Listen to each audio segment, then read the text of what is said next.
and dangerous we shall be. Don't act surprised. I saw you pop in at the last second. Under the wire. Whoop. I put on makeup, okay? Be nice. Actually put on makeup for you guys today. Wore my hair down.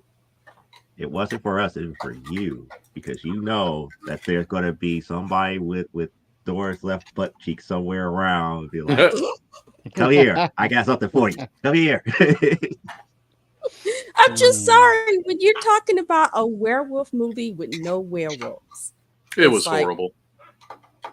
You know, how do you have a werewolf? That's like saying, well, this is a vampire movie. It's like, really, what the vampire going to look like? Oh, the vampire's not in the movie.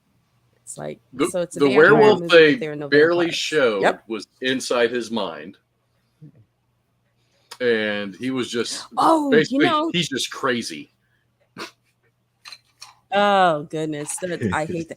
I saw on Amazon a couple of months ago what I thought was a werewolf movie, but it turned out it was one of these. They're moving Hitler's body, and the werewolves in question are Nazi soldiers in these costumes, and they have this drug they're sprinkling around so it messes with your head, and you think you're being attacked by werewolves.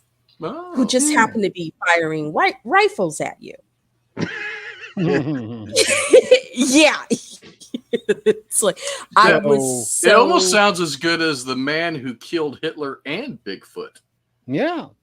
With Sam Elliott. Is there? Mm-hmm. Okay, yeah. I never. It's a real movie. Real movie. Holy crap! As far as movie, I got to thinking about this. You said that, and what movie were you talking about, Eric? The Forest Hills. It was crowdfunded on Indiegogo about 2 years ago. Mm-hmm. They were able to secure Shelley Long, right? Edward Furlong, and D.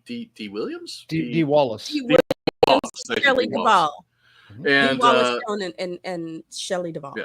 So it and I had seen one of the channels I talked about because they backed it, so they got producer credits in the movie. I was like, oh, that sounds really interesting. And I saw a trailer a long time ago and never saw anything else. And last year it got premiered at Kevin Smith's theater in Red Bank. And then this week, or I think it was late last week, it hit streaming. I mean, to rent. So I was like, $2.99? I can't go wrong. I got screwed. I can't remember the last time I rented something for $2.99. I was like, and that was on Fandango when it was. It was now Shelley Long, her scenes very shortly. Shelley Duvall. Oh, why do I keep saying Shelley Long? I don't know. Shelley Long, as far as I'm aware, is still alive, isn't she? She's Cheers. That's what I'm thinking of, is Cheers. Then Sam showed up. No, Shelley Duvall. So Shelley Duvall, her scene is she's basically in the first 5 minutes. That's pretty much it. There might be a flashback here or there, but her acting's fine. But it's the script, the direction, the editing. The act and the rest of the acting is horrid. I mean, it is so bad. I mean, it's the worst thing I think I've ever seen. Oh, and it's a werewolf movie with no werewolves. Pretty much. Well, this guy is just I crazy. was thinking about this, and in the Universal Shock package that they put out, the syndication in the 50s, that we talked about this last week, I think after you left, about the horror hosts that would come on and introduce the Universal, and some of them were classic, and then some of them were not quite classic. They were Universal horror type movies. But She-Wolf of London was one of them with June Lockhart. That's another one of those. It's like, I'm sure there were kids sitting there going, "Where's the werewolf? There's no werewolf in this." So in some ways, it's traditional. Well, that might have been what it was. Shelley Duvall played Mama. That was the name of her character, and then it was her son that was crazy. The guy's just a horrible actor. And honestly, Edward Furlong is not good either. The few scenes he has, it's just horrible. It's kind of sad because he was in a American Horror Story. One of their seasons and it was a vampire season where this guy wanted, he was a screenplay writer who was being pushed by his very crazy ass editor, and he wasn't doing as well as he had done before. And he went to this place with his family to get solitude and work. And it turns out the place that he went to was one of these places where, yeah, tourists are there in the summer, but in the wintertime, which is where he went, it's pretty much vampires. Mm. And a lot of artists, he went there because his agent said, oh, a lot of artists have gone there and made, and they spend the winter or whatever, and when they come back, they're making big money.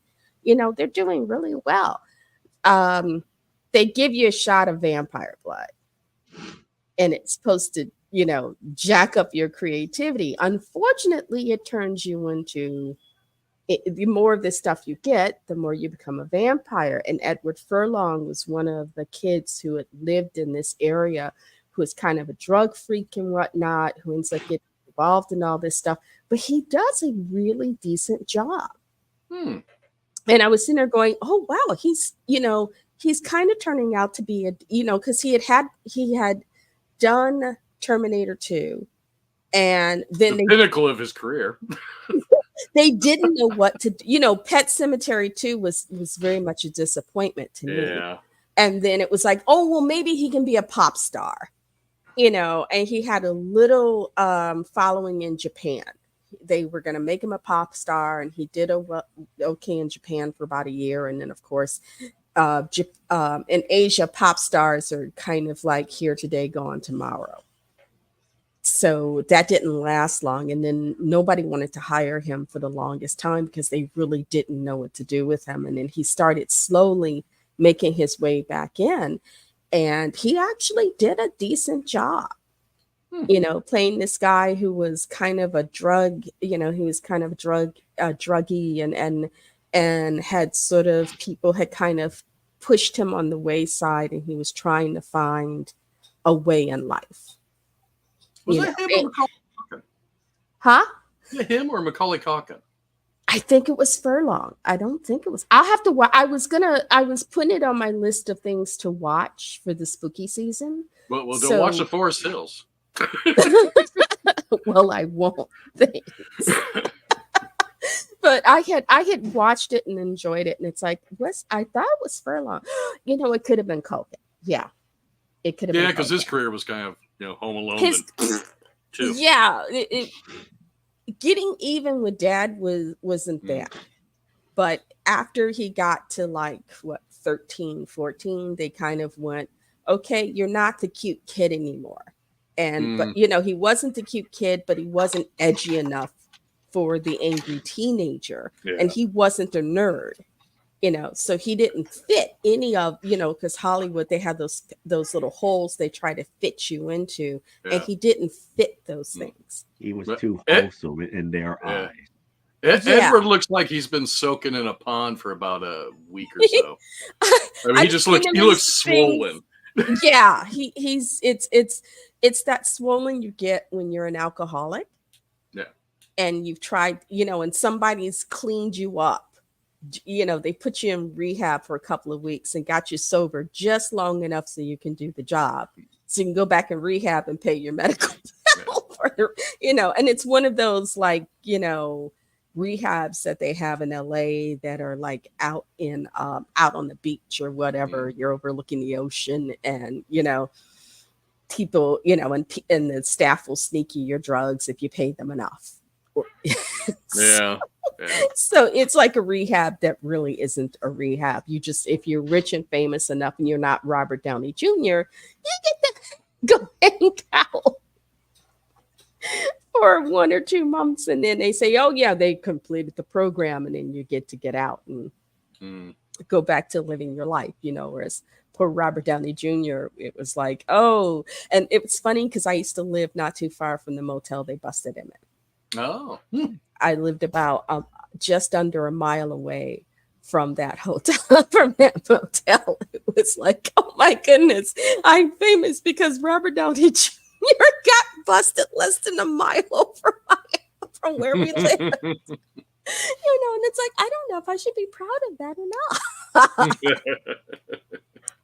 Because they show, on TV, it was like it was breaking news. They had come in and were taking him out. You'd have thought he was you'd have thought he was like a combination of John Wayne Gacy and Jeffrey Dahmer, the way they interrupted your programming for this latest development, and they were rushing in and taking him out. And it's like, it's Robert Downey Jr. He hasn't, but he had this whole, before they busted him, he'd had this whole 2 weeks. One of the most infamous thing was some woman had a party that he may or may not have been invited to, but he showed up and fell asleep in her kid's motor car. She had a motor car bed for her kid. And he fell asleep in the bed. Like Ricky Schroeder. Or Missy Elliott. I actually saw that episode of Cribs where she was doing the tour and her bed was made like she had a Lamborghini bed. And I'm thinking, you're a grown woman, girlfriend. But then, because she had said this was something she had wanted as a child and couldn't have because, Missy came up out of poverty like a lot did. And she had decided, hey, you know what? I got the money. I'm going to custom make me a Lamborghini. Like, okay. Wow. Way to go, girl. But it was like, yeah, he'd had like 2 weeks of people going to parties or things where he was doing he wasn't doing dangerous things except to himself. But they were really crazy, stupid things. And it culminated in, we found him at the motel. And he wasn't fighting or anything. They kind of they handcuffed and sort of straight jacketed him and pulled him out. It was kind of, my kids were sitting there, that's kind of sad. It's like, yes, it's kind of sad. But then he also got the best deal because people forget he worked while he was in prison. He did, what was the movie? Keanu Reeves did a movie, it was animated. I forget the name of the director, but they had done another movie where they shot it live action and then animated on top of it.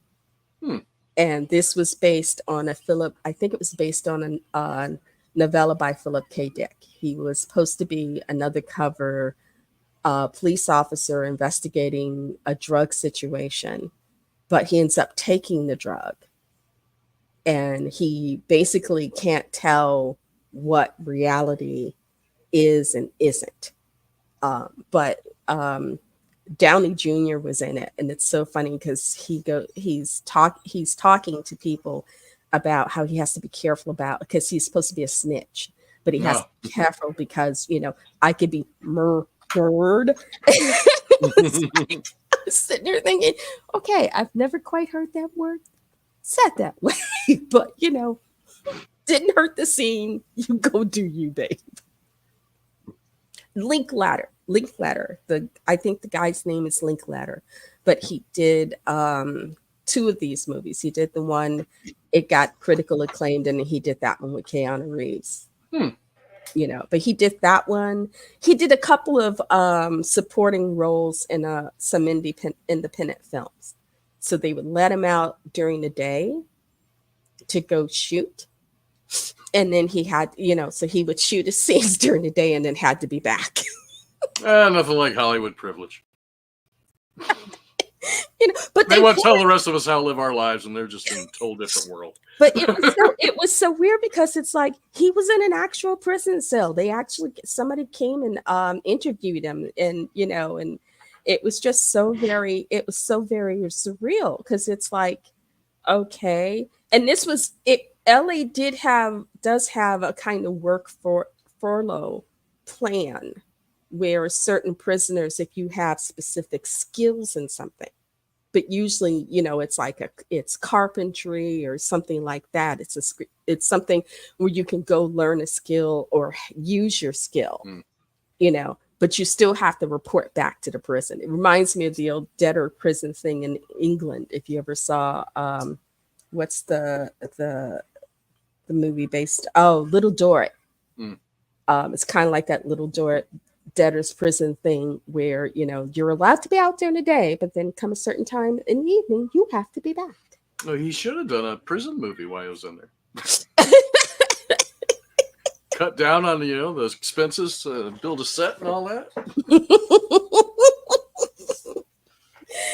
But it was just we are living in interesting times, which is weird because I was born in 1961. I thought I'd lived through all the interesting times I was ever going to have to see. But no, every time I think, okay, I have lived through interesting times, it's now just time for things to be, easy. Life gets up and says, oh, girl, you ain't seen nothing. No. So other than that, has everybody had a good day?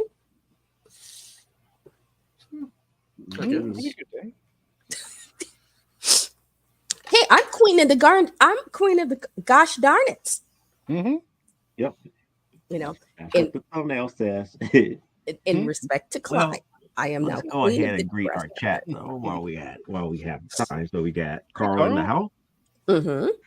Don is here. Yep. It said, don't forget to like and share. Everybody was greeting you. Thank you, Carl. Carl says they're honored that I got fixed up for us. But I love, was the guy thinking of the werewolf as a victim of lycanthropy? It's so bad. Clyde, when you picked your thumbnail images, did you know 30 Days of Night is one of my favorite vampire movies? You had mentioned that after, because it was a slight retread of one I had done before. I was short on time last week. And you had mentioned that before, and I thought, but it just looks so good with that hat on. It did, yeah. It just seems to fit. But yeah. Unfortunately, there's a sequel to it that I finally watched last year, and it's horrible. I didn't think it was that bad, but I also didn't think it was that great. Yeah, it was. I really, really love the first one. Oh, yeah. I thought it might have the same beats and that, and it just didn't. So, I mean, I ended up watching it, the whole thing in one sitting, unlike the Forest Hills, which I just got up and walked away from. And then the next day, I was like, well, I can still watch it. I have 48 hours. Let me finish it. But I paid for it. Let me get my $2.99 worth. I was brokenhearted by 30 Days too, because Josh Hartnett, who was central to the first film, was not in the second film. No. His character was supposed. It's like, okay, he hates this movie so much he didn't even want to do like a 20-second cameo. Oh, at the end when they bring him back alive. Yeah, when she brings him back, it's like he's like on screen for like 20 seconds. Yeah. And either he thought it wasn't enough, or it wasn't enough time to be worth his effort, or maybe they didn't offer him enough. It might have been about the time he dropped out of acting for a while and didn't do anything for a long time until recently. Right. I don't remember when that came out. I didn't even know there was one until I was just I never looked up the original again to see if it was streaming anywhere, and I saw there's a sequel. And it's funny because the opening of it I thought was good. I thought the opening of it was good. Oh, and it wasn't the same girl that played his wife in the first one. No, it wasn't. Who was a hottie in the first one. Second one, she's a lukewarmy. Yeah, lukewarmy. Lukewarmy. Wow. Well, it's also some of the stuff that they kind of, she gets together with a group. They kind of try to make it more like Blade, I think. Yeah. And it didn't work. Right. Unless you were going to have Wesley Snipes show up. Yeah. And do his line about folks trying to skate uphill. It just, it's like they had one black guy who I guess was supposed to be their Blade. but Eric and I know what happened to him. So, Yeah, I yeah. would. It's the first one I can't recommend enough, but the second one I just I would skip it. There's much better stuff out there. Unfortunately, there was a movie I watched a couple years ago now that I really liked. Honestly, I don't remember if it was vampires or werewolves. Which one? I don't even remember the name of it, but it had the AT&T girl in it as a. It's got to be vampires. She was like a mailman, and they were like up in the north. Maybe. That's the one where they're trying to figure out who the werewolf is. Okay, so it was werewolf. I thought that was pretty decent. Mm-hmm. Yeah. Is that the Australian one? No. No, it was set like up in Canada or Alaska. Mm-hmm. But I was surprised to see her in it. And that's what made me actually watch it. Mm-hmm. Like, oh, it's the AT&T girl. Let's see how this is. And I found it entertaining. Yeah. They're much better than the Forest Hills. Don't waste your If you want a silly werewolf movie, there's an English film. It's on Amazon. I will find the title and put it in chat later. But it's this British town where it's primarily a werewolf town. But they're doing it for laughs. So there are these little kind of funny vignette stories about werewolves and whatnot, and you realize, the town it's not just like American Werewolf in London, where it was a little hamlet where they had a werewolf problem. This is no, almost everybody in the town is a werewolf. But it was done for giggles, which oh my goodness, we lost Joe. Joe's been playing. Well, yeah, every time you said he was doing the werewolf game, every time you said werewolf, he'd like zoom in on himself. And then you said werewolf again, and he just went away. So it's your fault. It's my fault. Oh no. Is Joe changing? Are you changing, Joe? If he's doing it off camera, that's probably good, because some of those changes they're grody. So I did watch a really good werewolf movie a few weeks ago. I don't remember if I told you guys. What? Abbott and Costello meet Frankenstein. Oh, yeah. There's also, I can't remember which one, but there is a werewolf Frankenstein throwdown. It's it's the house. I think it's House of Dracula, which they didn't show very often. Yeah, I think it's House of Dracula, because House of Dracula, they had Dracula was there. You also had the Wolfman, and you had Frankenstein. And Lon Chaney Jr.'s Wolfman is there. He's seeking, because he's seeking a cure. Mm-hmm. He either wants to get a cure or he wants to die. And of course, you have Frankenstein versus the Wolfman with Lugosi as the monster. There's that, but that doesn't have the other monsters. It's just the two of those. But kind of that first shared universe team up of Universal monsters that I don't know. It's not as good as some of the others, but just the idea that it's sort of like Alien versus Predator. It's just kind of just the team up is enough to be fun, not terribly serious, but fun. So, and we get to see Lugosi as the Frankenstein monster, which is unusual. So, I have to say, my favorite werewolf vampire throwdown is in Van Helsing. I just watched that over the weekend. I love that. I was like, did I like this? I can't remember if I liked this or not. And I watched it. Oh, it's fine.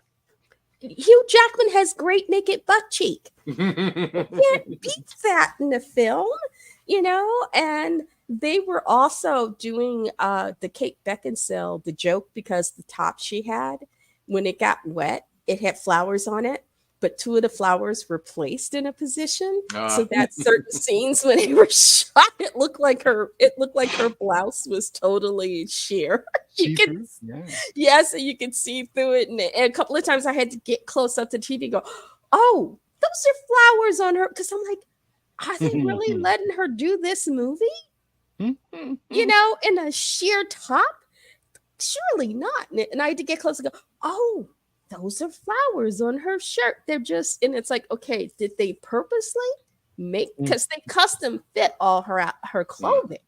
So it's like, okay, did they purposely do that, or was it where they had already done it and they just couldn't undo it because their budget was on, because they had to have the budget for him, the budget for her, the budget for David Wenham, and of course the guy who played Dracula and the brides. They put a lot of money into that wardrobing. It's like, okay, maybe it was just no longer in the budget for somebody to go and in dailies go, do you see what I'm seeing? And it's like, and whoever handles wardrobe going, we don't have any more money. We're stuck with it. We're just gonna, pull the camera back.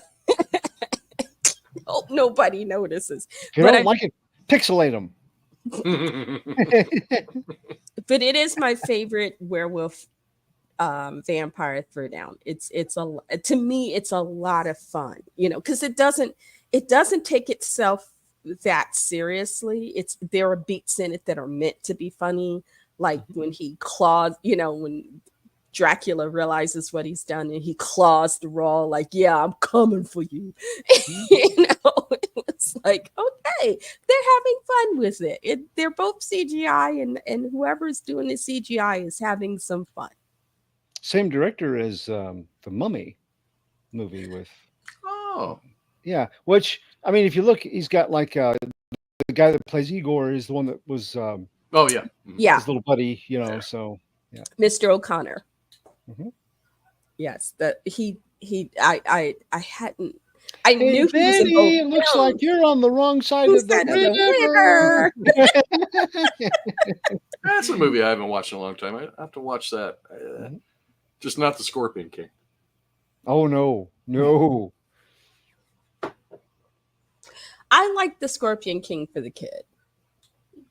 I thought the kid was. Yeah, it's just the kid CGI was very is like, I know it was so early CGI, but still, it wasn't that early. Oh, ow!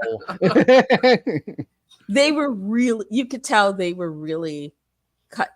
They were really cutting corners, and it's like, was it because you wanted to shoot in Egypt or wherever, Tunisia, wherever it was that you shot, and you had because I realized that the sets of some, like the temple at Benai, it's a model.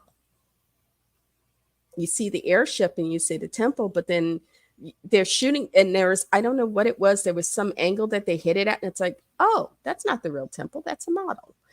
So a couple. Was there a guy in the background eating a sandwich and he looked real big? Was that what gave it away?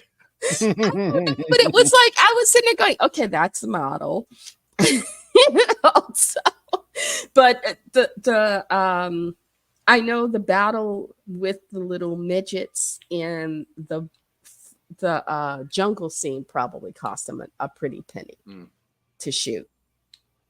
But it was better than some of the later than Universal's later attempt to bring back the Scarlet Cinema, because they were supposed to be bringing all of those classic characters back. Yeah, they wanted to do a shared universe with Tom Cruise's Mummy movie. Which I have heard it so bad I didn't even bother to watch it. So I don't know how bad it really is. It might be. I've watched it. Might be a masterpiece. I don't know, but I've watched it. It's just Brendan Fraser made those movies fun. Mm-hmm. Tom Cruise just. I'm sorry. I'm a little nauseous. Stick to Top Gun this way. Yes, stick to what you're good at. Stay in your lane, Cruise. Hello, you can't. He comes back. Rubbin's racing. We are doing a horror movie tonight on the Drawing Show.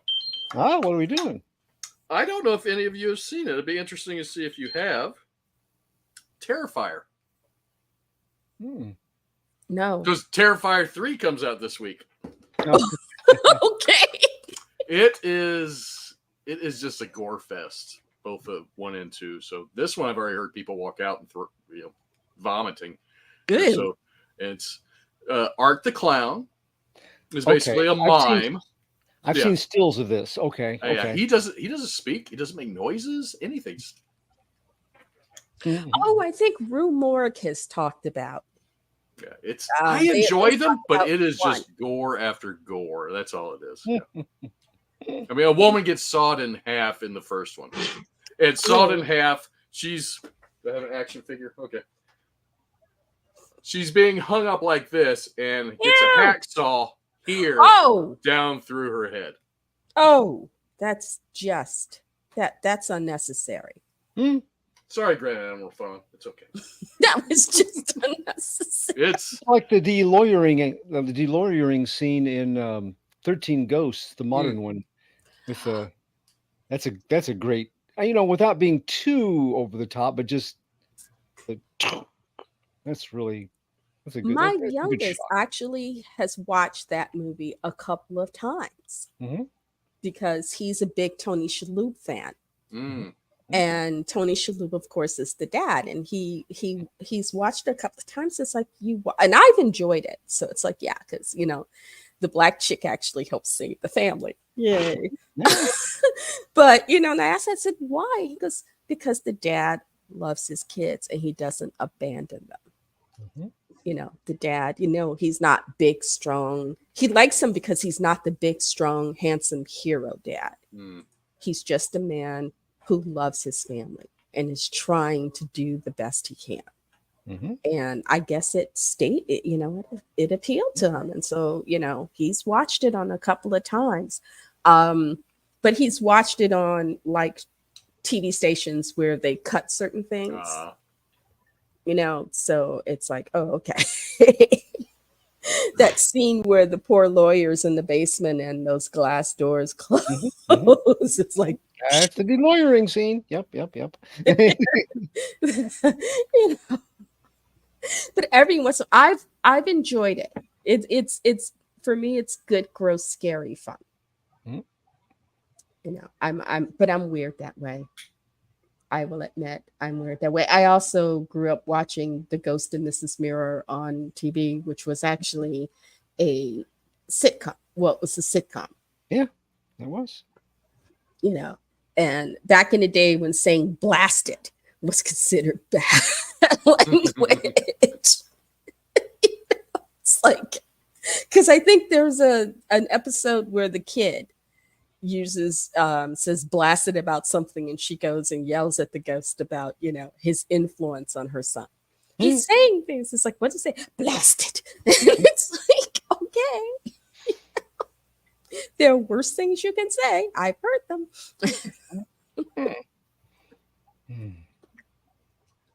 But that series made me want to move to Connecticut, some little seaside town in Connecticut and find a lovely old house with a ghost in it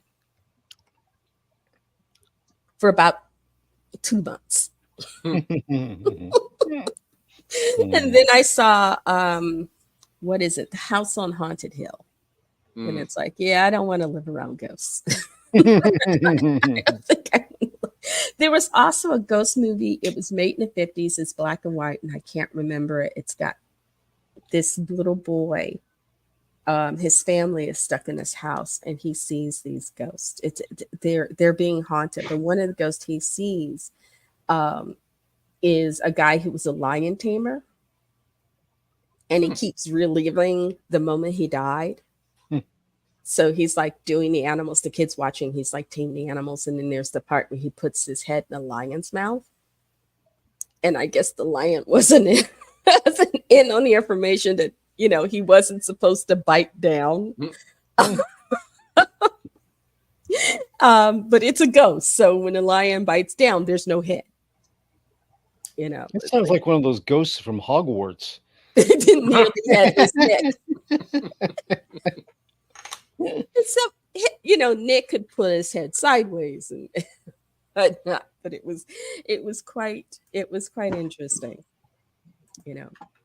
I'm also thinking, I'm thinking I might watch Fall of the House of Usher again on Netflix. I enjoyed that. That was good. It's really good. Yeah. Oh, and the fact that they put so much of Poe's poetry. Mm-hmm.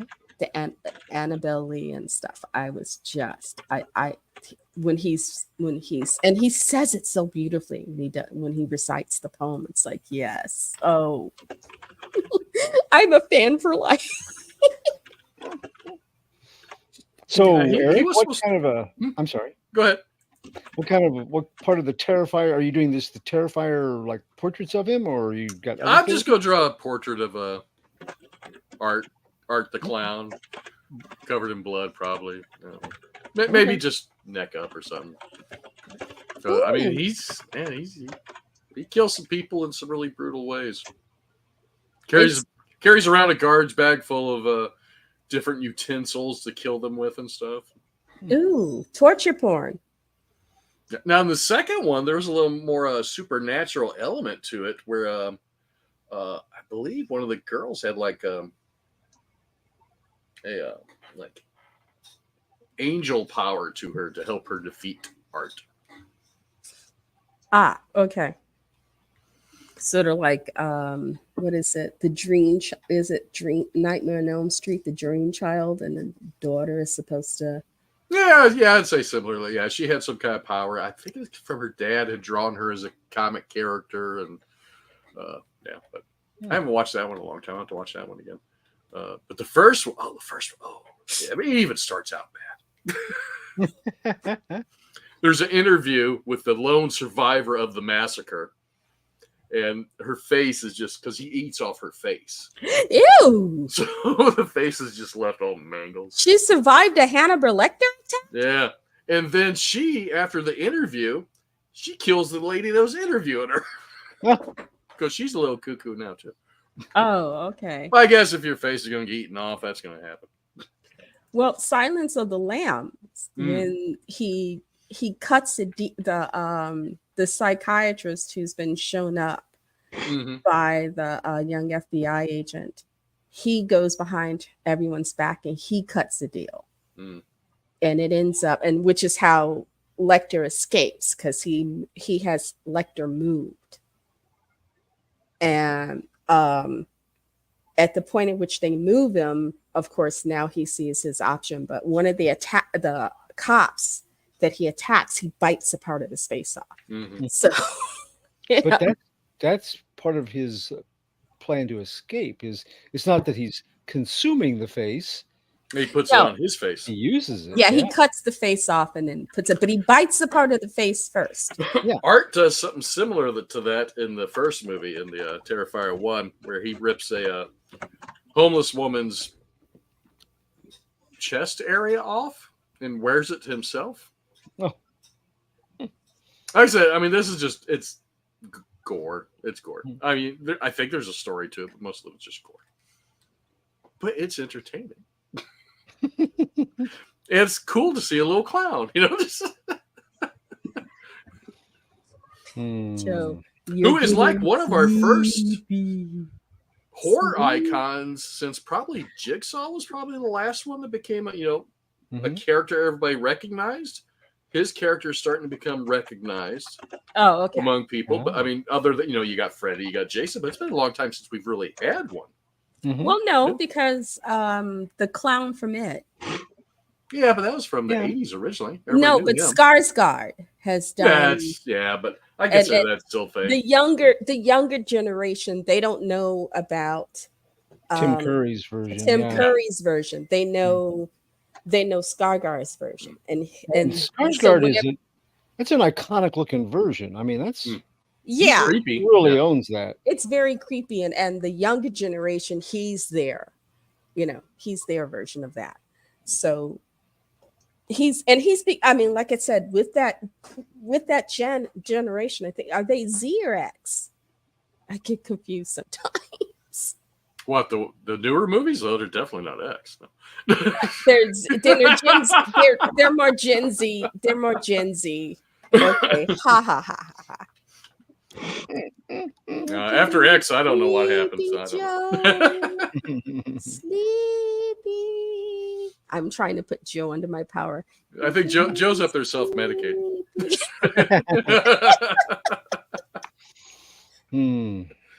Should we end early tonight so you can go get some rest? We can do that. I'm fine. No, you're tired. Yeah. I can I, see you're talking to a mommy. He's like, yeah. Okay.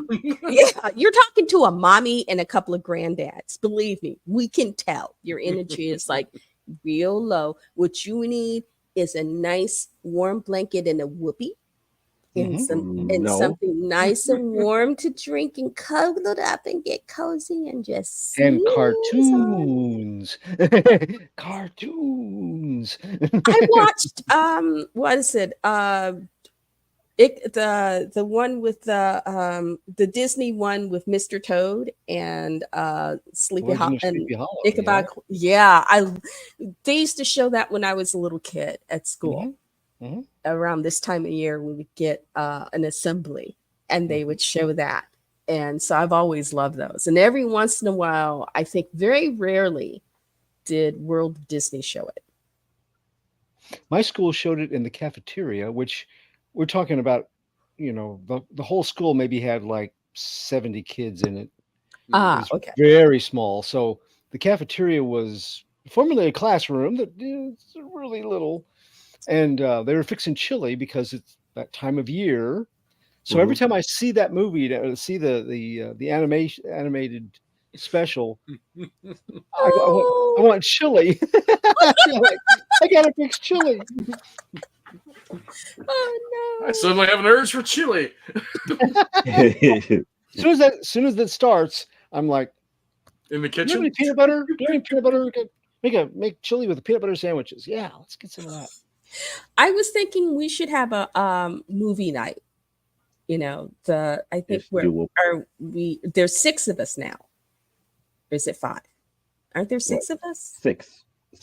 There's 6 of us now, and if I can get my son to show me how to do it, it's like, oh, I would happily host a classic horror film, something really, because I'm also into things like they have Mr. Magoo's Frankenstein on YouTube. Oh. And if you go to my YouTube channel and it's either in favorites or favorite shows, it's there. I saved it. So if you want to find it so you can save it or whatnot. But because I've always loved that Mr. Magoo's Frankenstein. I always thought in regards to the book that they tried to make it more true to the story than some of the other versions. Though NBC in the 70s, mid 70s, they did a mini series supposed to be Frankenstein: The True Story. That was interesting. And I can't remember the name, but they made a beautiful the creature was done as a beautiful young man, though I have grown to love Penny Dreadful's creature. Yeah. I really, especially towards the end when it's his motives are less revenge driven and just terrifying people, and he develops a taste for Tennyson. And because the last season, I guess Alfred Lord Tennyson dies, and he's reading Tennyson's poetry, and it's like, yeah, see, that's a creature I could be friends with, And he does. He actually does at the end, despite people doing exceptionally horribly to him, he does at some point try to do good, or at least be less of a drain on the world, and I always loved him for that. Billy Piper's character just gave me headaches. Her and Dorian Gray. I just kept thinking, if they could just burn the place down with the 2 of them in it. It would just and then she becomes this crazy strident feminist but she wants to go and murder men. She's trying to train these women to go out and just kill men, and it's like, oh girl, you're not making life. You've been given a second chance of life and you're blowing the hell out of it. But I do love, in fact, I My mom's party is Saturday. So Sunday I shall sleep in. And when I get up, I think I may spend the day in Penny Dreadful Land. Well, happy birthday to your mum early. Ah, Mhm, Yes. definitely. she turns 81. Wow. You know, because I turned 64. Our birthdays are weird. We're 17 years apart, but her birthday falls in October and mine falls in February. So technically, we're more like 16 and a half years apart. But for the sake of the birth certificate, they put 17. It's like we have to round it up. So it's like, okay. Hmm. I was just being born at the time, so I had no say in it. Hmm. You know, but yes, if we can come up with an idea for a good movie, what we don't want to scare the crap out of Jeff. No, it's not. That's not the whole thing. I don't like horror because I will laugh at it. If it's Well, not good, I will laugh at it. well, Horror we to can, me has to have a story behind it. It just cannot be gore. Oh, okay. then we gotta watch Scary Movie. Then you'll laugh at that one. Yeah. Oh, I laughed all the way through Scary Movie. That was funny. the But block. then again, people would consider things like Saw a horror movie when it's not. It's a thriller because it's more of a detective type See, it's story more like than to me, anything it's else. more like torture porn. It's like It's not even thriller torture slash porn. torture It's porn. not torture porn because it actually has a story Torture behind porn. it. Whoa. What movie are we talking about now? And that's kind of like the thing that makes us just I just don't get into horror because what people consider horror to me is just like, okay, you just into hack slash, Well, what about or you just into what is actually happening to the victims. You're not looking at the bigger picture, the bigger story. the original Blob? It was one of Steve McQueen's earliest films. It's got a great bossa nova closing theme. Yeah. Beware of the blob. Okay. It's it is if you think about it, it's one of the early kids have to save the world because grown-ups just don't understand movie. Well, Because if you want that, we could do Monster Squad, or actually, if you want something you can laugh at, do Silver Bullet because Gary Busey will make you laugh. oh yes, Silver Well, again, Bullet, that's man. what I say. It's like even with the hack slash, I will probably end up laughing at it. It really depends on the story behind it. Well, this at the heart of Silver Bullet is the story of these siblings. Mhm. She doesn't believe him at first, you know, and at first they're siblings, but they're kind of she's older, he's in a wheelchair. She feels that people they kind of mollycoddle him. Oh boy, that's an old one. So I just stepped way in the way back machine on that one.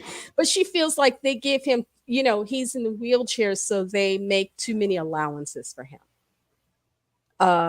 And he's a younger brother who isn't always the nicest person towards his big sister. So they start out at odds with each other. And as the story progresses, and she becomes the only person who believes him to the point where she's willing to put herself in sort of a dangerous situation for him. Which one of them narrates the whole movie? She does. She does. She's It's the like one of opening. them narrates it, but I couldn't remember who it was. It's the sister, because it's Megan Fellows, and which is one of the reasons I watched it. It was I really didn't care so much about the Corey boy, but it was Gary Busey was the uncle and Megan Fellows, and I had seen her in Anna Green Gables, and it's like, oh, okay, something, you know. They're putting it was a far cry from Anna Green Gables. So it was a more modern character and whatnot, but it's an interesting story in regards to family relations and the parents. You know, they're just kind of like this horrible situation is happening in their little town, but they're kind of like they're really not attuned to what's going on. the kid is attuned. His best friend is the first victim. And he begins to realize what's going on. The parents are kind of clueless, and it's the uncle. It's the uncle that everybody thinks of as kind of the loser guy, who helps, in that situation. So by the end of the movie, they form this really interesting dynamic between the two of them, because he's the only adult, he's the adult that the other adults don't really give much credit to, who they end up having to turn to for assistance when things get beyond their ability to deal with it. It was cute that he, in true Gary Busey fashion, he goes to a weapons maker and is like, I got a nephew who's discovered the Lone Ranger, so I need a silver bullet, because what else would you What else would you give to a kid? And the guy is like looking at it going, I hope not a werewolf. Yeah, I would be laughing at that. My whole thing is with horror movies, I don't want to have the same effect that Scream 3 had on me. Well, I was ready to walk out on the movie 20 minutes in because I already saw what was going on. And the first Scream I loved. That opening with Drew Barrymore was, in a word, killer. I just love the horror of she's been attacked. She gets out of the house. Her parents are less than 10 feet away. And she dies. Mm-hmm. And, it just, as a parent, that just sort of like, oh my God, and you think about the horror of this young girl, because she's just thinking some idiots on the phone. She's making popcorn, she's just, and then this all happens. And her parents are right there. And it doesn't matter. They get her anyway. Well, that part didn't bother me. It was just the simple fact that he got away. That part to me was like more, fanciful, if I could say that there was too much fantasy behind it, because like I said, there's too much stuff that would have caught somebody's attention during that struggle. But I had to let reality go just to get into the story. When it got to the detective parts to those movies, it's like, okay, you got big holes. You're not, how can I put this? You're not leading your audience the right way. Well, you have these big gaping clues that say, okay, this person did it. Well, it's also sort of how do you satirize a slasher movie without saying you're satirizing a slasher movie? But her scene, don't say it's a slasher movie. Say it's something else. Then that's what they was trying to do with the whole thing about the detectives are trying to figure out who was doing what. But the advertising for it, the advertising is what not to do in a slasher film. That was the actual advertising. The actual advertising that they did in the trailer was all the things you weren't supposed to do in a horror film. Don't have sex. Don't have sex. Well, don't go on your own. The whole thing with don't say I'll be right back. Which and then you see the guy, I'll be right back. But that's the reason why I don't like Scream. Scream just Jaws. How about Jaws? The scariest first 10 minutes of any film you will ever watch. Mm-hmm. You're out in the ocean. You're alone. It's dark. The only person who has any idea about where you are has passed out on the beach and won't remember that he was with you come morning. And he won't miss you.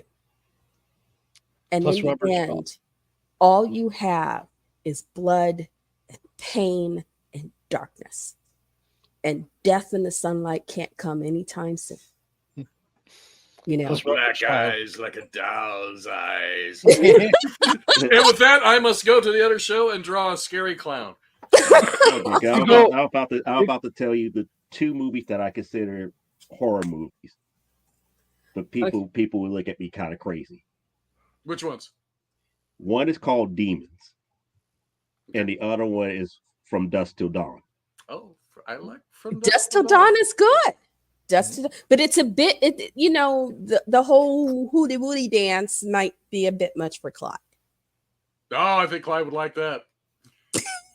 She does Clyde this. would probably, Salma Hayek. find something that was sugary, be like, Salma Hayek comes out Salma and Hayek she's in a nice bikini. nice, She doesn't get relaxed, naked. yeah, She's She's close got a nice enough, big boa on her, Mhm. and and she's what's doing his the name hoochie drinks she's doing the tequila hoochie from her coochie foot. dance with a snake. I have watched that movie more than once. Oh, okay. Oh yeah. I like how the horror of it was the big reveal at the end. On one side, it just seemed like it's a big bar.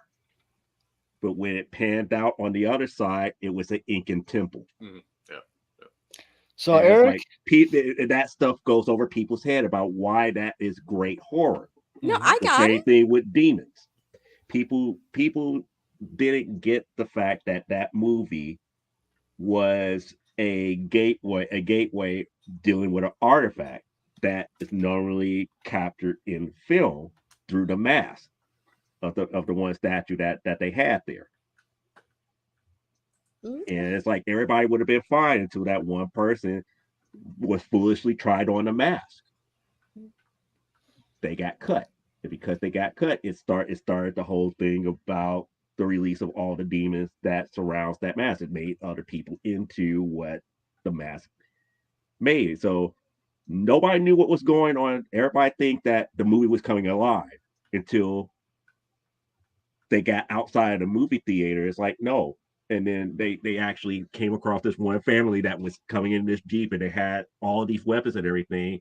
And it's like, no, what you just experienced is happening all over the world. This was a mass, infestation of demons coming into this world. Oh, so somebody took that Halloween season of The Witch and just kind of expanded on that idea. But Halloween. people would not get the horror of it because it was not really a hack slash. It was more about the rumors that was surrounding a quote unquote film that people went to go to a movie theater to watch, and everything happened in the movie theater. Well, As the movie was going on, they were seeing clues about what was to come next. Well, maybe we can work out what movie would be good to watch in chat, and I'll see if I can From find Dusk Till it. Dawn. Yes. Yep. Okay. All right. Clyde, Well, you had one more thing before I left. so you're going to your drawing show. Going in the show. Show goes in the water. Our sharks in the water. Welcome you to your fair Spanish lady. It is. Yeah. Ladies, the Ah. Spain.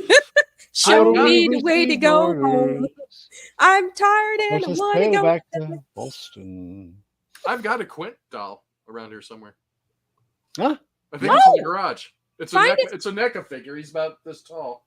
Ooh, find it for next week. Yeah, I put him up. I don't know if I put him. I don't know what box I put him in. Darn it. That scene still bugs me out. His final scene. It still bugs me out. All right, well, I'll see you all next week, and All right. have a great weekend. Have a good show. All right, bye. All right. You look tired. Who? You look so tired. No. That was part that needed me to be up because I was like, if I'm watching everybody else have fun, I'm going to let you have fun. I was having so much fun. I was like, no, I'm not going to interrupt. Oh, I'm so sorry. I wish I could. I right now wish I was there so I could give you a nice blankie and a whoopee and a cup of cocoa. No, it saves me because I was like, I don't have to think about anything. They got the conversation all together. They're talking about all the horror movies that they love. And me being not being a horror fan, I was like, this is perfect. I can sit back and answer questions in the chat and do what I need to do and just relax. And Nick and the crazy I folks. don't even need to be on camera. That's the reason why I went to the restroom and did all the other stuff. It was off camera. I was like, yeah, this show could go on without me. Yeah. It's on autopilot. Mm-hmm. Hmm?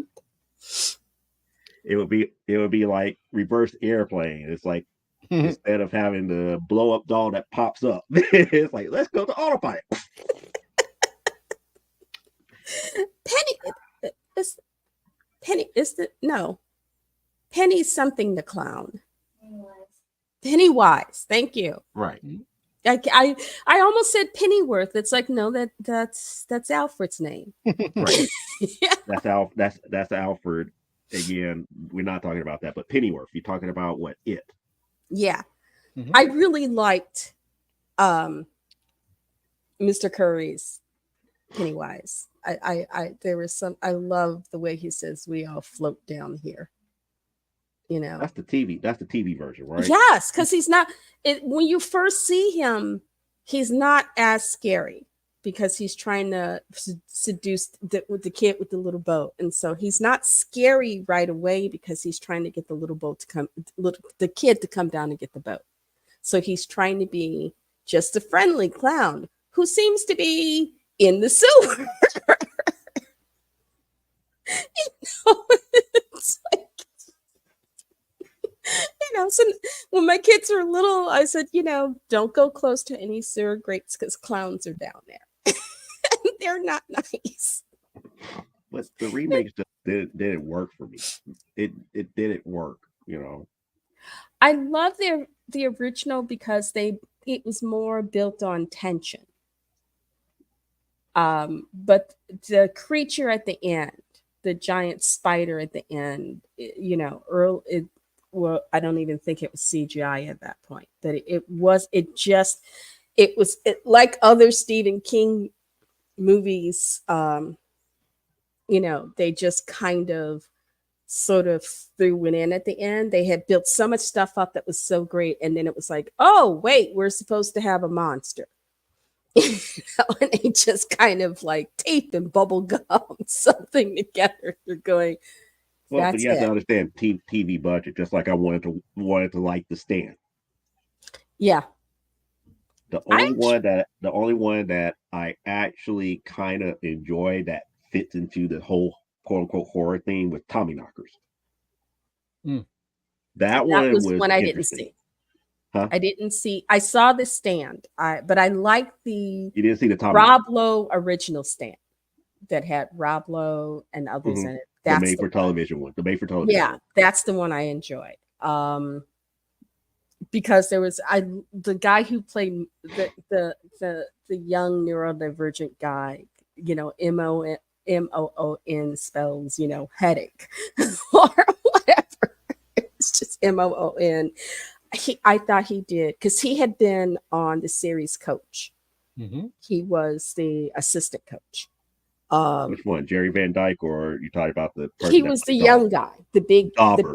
Okay, yeah, Dauber. If I remember his name correctly. He's in that movie. He's the young retarded man. Okay. And Nas, yes, John liked him.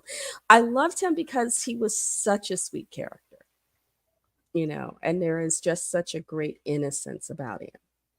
I love when the demon goes, I know that you've infiltrated my domain. I know you have agents here.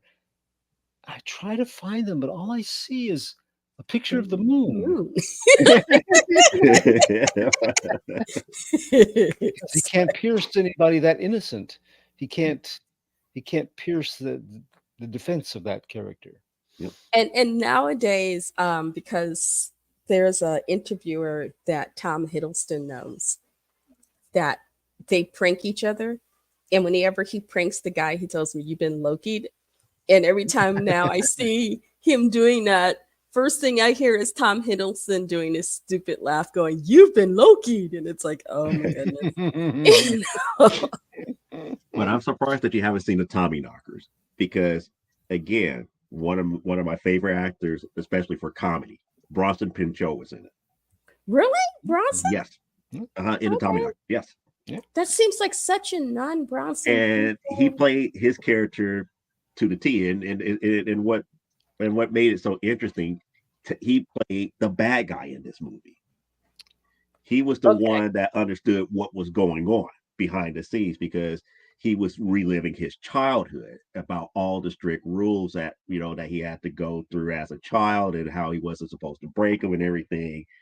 And the rest of the people was trying to figure out, well, what is going on with this world? We just landed our plane and there's nobody here, and then all of a sudden it's like the world is just disappearing. It's like things are just coming and cutting out reality around him. Okay. And he's up here. It's like, no, you got to follow the rules. The rules are there to help us, and this, that, and the other. I mean, he was just going crazy. But in doing so, he would also go into this mode of doing evil, if I could say, self-sustaining type behavior. So he would like leave people hanging to dry, saying that that's what he get, saying that that's what they get for not following the rules. It's like, if you're not following the rules, you have to pay the price. And it's like everything was annoying him and all the other good stuff behind it. So it was a good, interesting Stephen King movie, but it was like weird because how they escaped was the fact that the plane did something while it was in air. So they actually shift between two different worlds. Did anybody actually read Queen of the Damned by any chance? Mm-mm. Oh, see, Clyde did. Because the movie and the book are very different. Oh yeah. Yeah. Well, I figured they would be, because it would be hard to put that much book into a movie. It's a lot of yeah, but it was the whole there was just I kind, as much as I love Aaliyah, and I get they were trying, she was one of those, because this was the time when a lot of rap and R&B stars were trying to cross over into acting. And I have since come to realize there are a lot of rappers who really want to be actors, because Sci-Fi Channel has had a slew. If you think about the last 20 years, there have been a slew of rappers, several of which are not good, which is why they're in Sci-Fi Channel movies. Though Coolio was in Space Above and Beyond. Mm-hmm. Coolio was in Space Above and Beyond, and I actually loved it, because even though it ticked me off just a bit, because I forgot where they're supposed to be getting shore leave, and Coolio is the guy who meets them, and he tells them there are no that in this place they can do certain things, but they will find no holodecks. And I'm like, okay, you know what? You need to keep Star Trek: The Next Generation out your mouth. No, they haven't done anything to you. That was this show I was so sorry to see leave, because it was so good. And I liked the female characters in that series, these female pilots. They were, even though it was a fantasy Marine Corps. Right. It was very much, having been a Marine, that was a fantasy Marine Corps. You weren't going to have male and female Marines sharing the same bunks. But the women, I love the fact that the women weren't help me parts. They were as tough as their male colleagues. And, in fact, the young woman who was basically the leader of that group, in an early interview, she was like, yeah, I think I've only worn lip gloss once in the entire series. Wow. It was, you look tired. No, I'm not tired. You're checking your watch. You look tired. No, I told you I'm trying my best not to. You need to sleep. I'm trying my best not to make people notice that I'm actually wiping snot. You should. So I look tired, and I'm going like this, and I'm doing this, but really I'm just. Unfortunately, I can't, digitally send you tissues. I have some lovely soft tissue, but I can't just send it to you through my computer. So that's the reason. If it gets real bad, I will go off camera. So that's the real reason why I'm going off camera. But I'm not sleepy by no means here. But since you brought up movies and books that don't follow one another, let's bring up the one movie that I know that doesn't follow the movie that doesn't follow the book, and that's Running Man. The So Running I've Man does heard. not follow the Running Man does not follow the text that it's from. I never read the book. I neither. So Yeah, because Arnold Schwarzenegger is not what was envisioned as the main character. Hmm. The main character would have been a person like Clyde or myself, Joe Everyman. There was I a can lot see. more. There was a lot more going on behind the scenes to that so-called television show that people didn't realize. But when you think about it, that film and the book have when you think about Squid Game, Mm-hmm. Running Man is what immediately comes to mind. How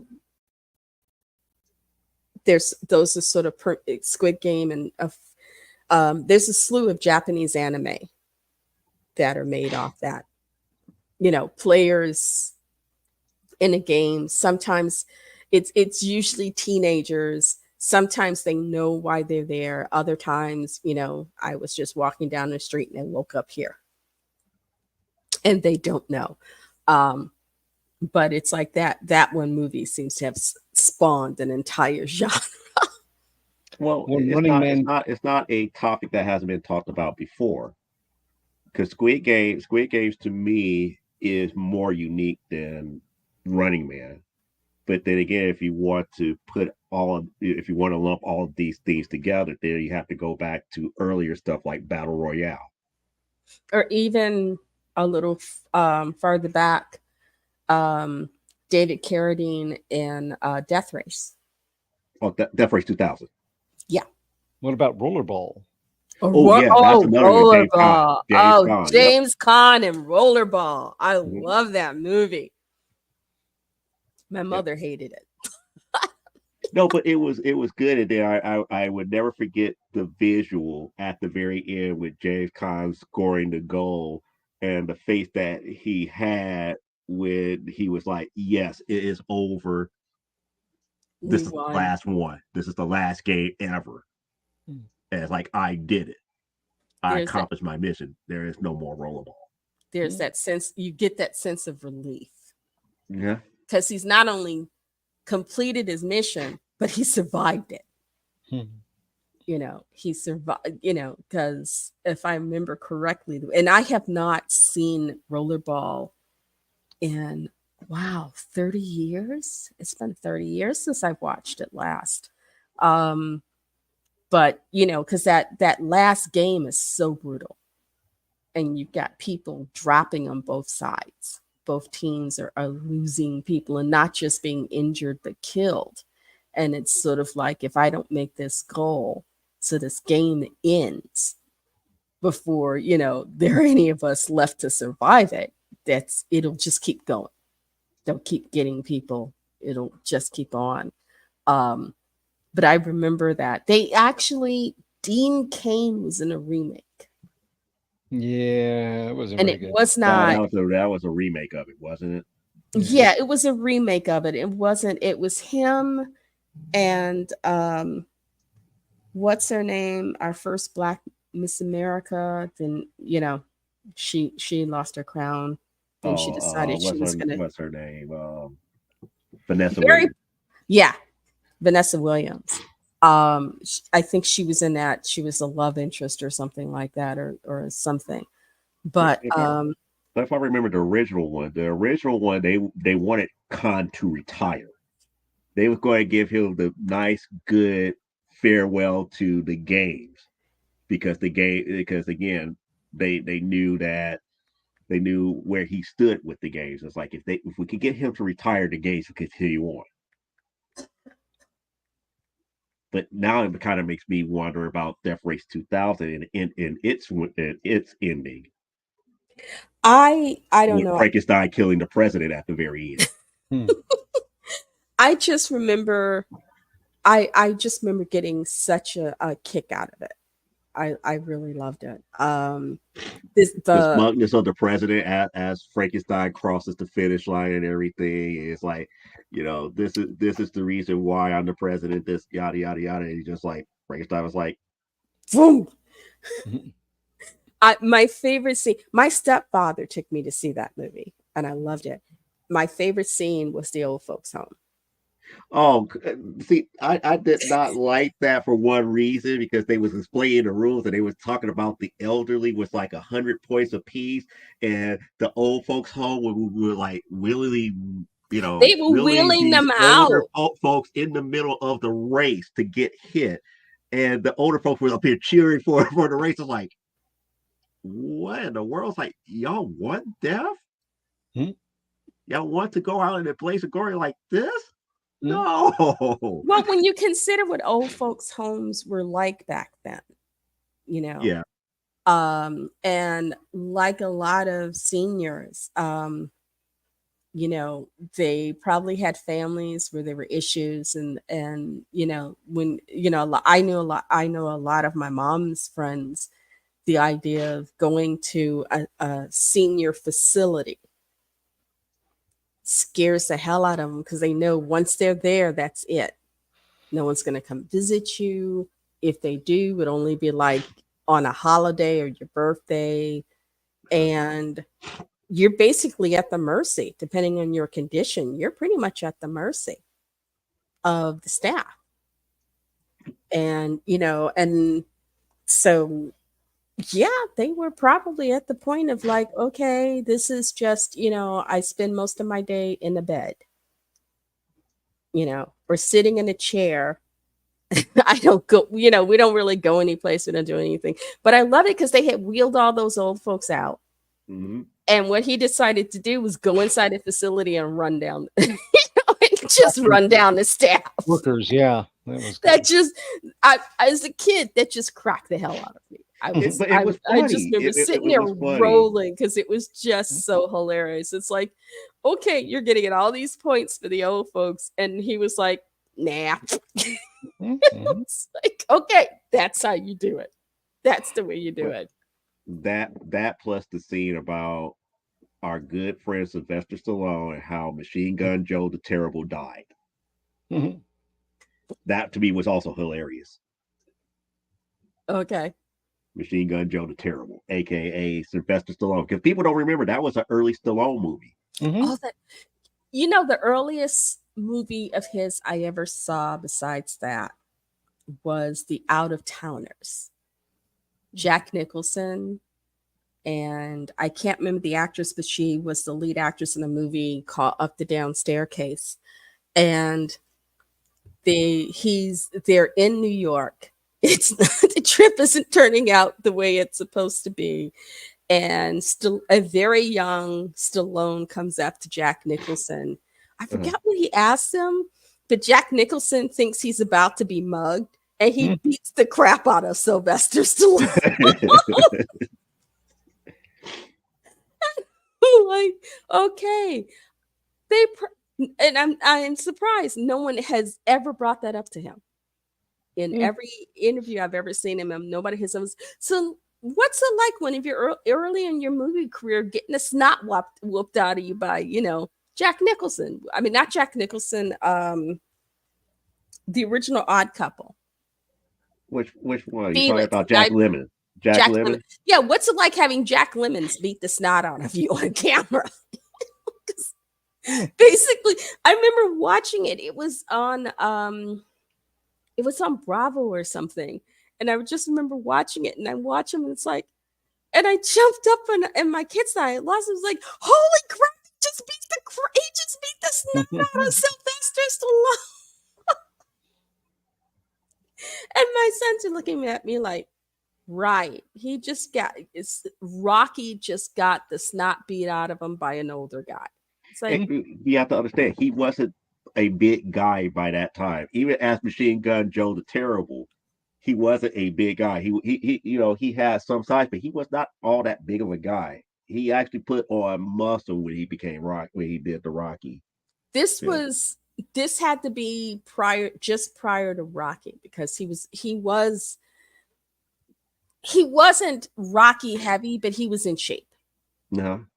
So the idea that Jack Lemmon just sort of lost his marbles. He whooped the snot out of this guy. Just, Rocky taken down by Felix Unger.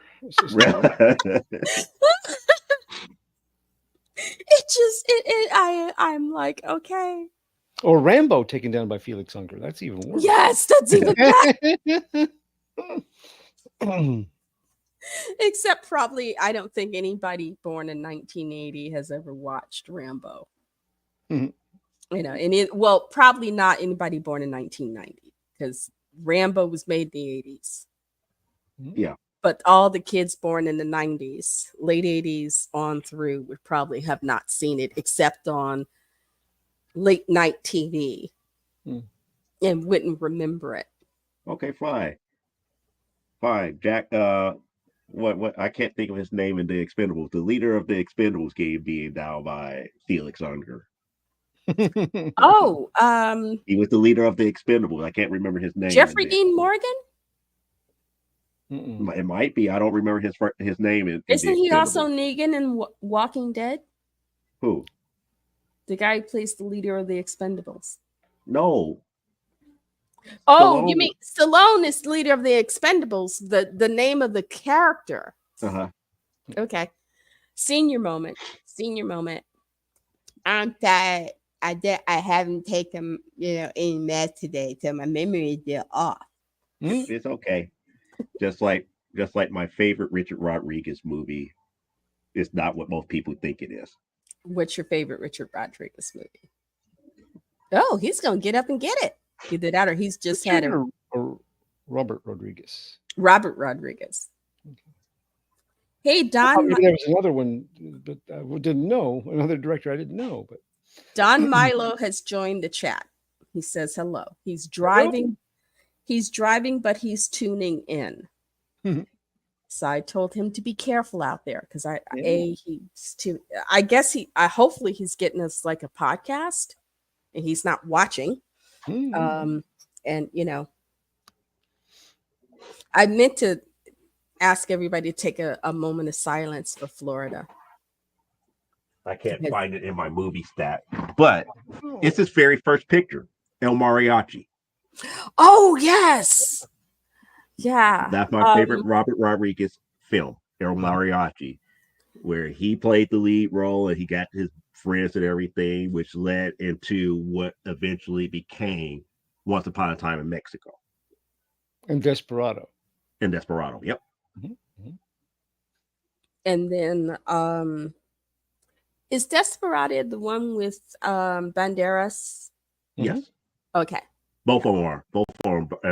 Banderas, that's the lead character. But before Banderas, it was Robert Rodriguez as the main character, which was a hard on your luck mariachi that got mistaken for a cartel hitman because of his guitar case.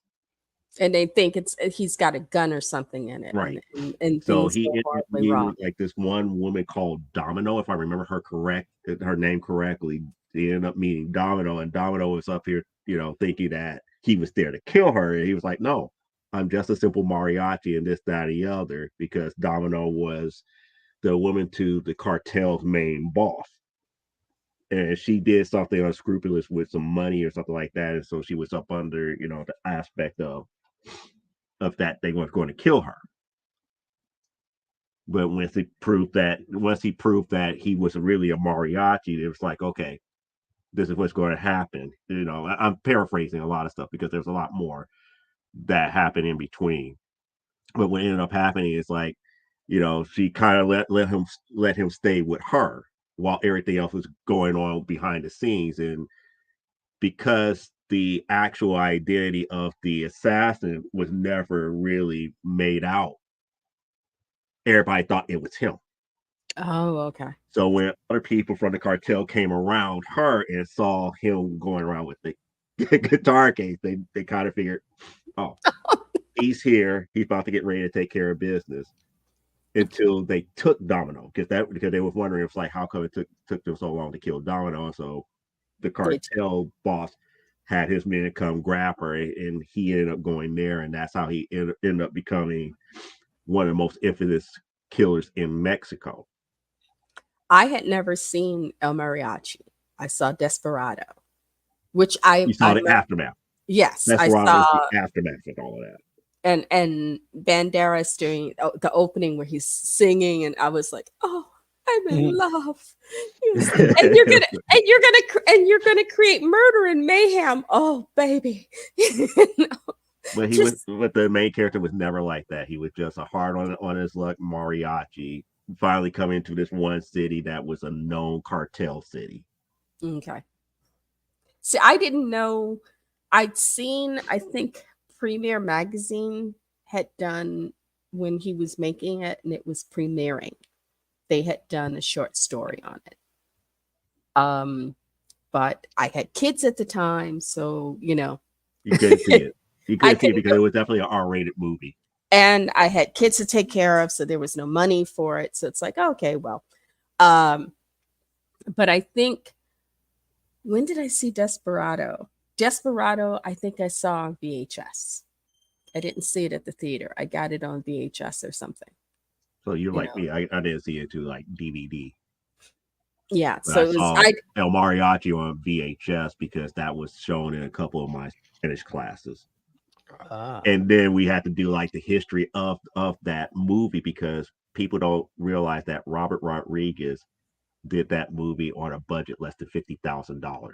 Yeah. And that was, and that was part of the excitement around him. It's like, oh, you mean for the short time in which you shot it? Because they also did not shoot. They didn't have a long shoot.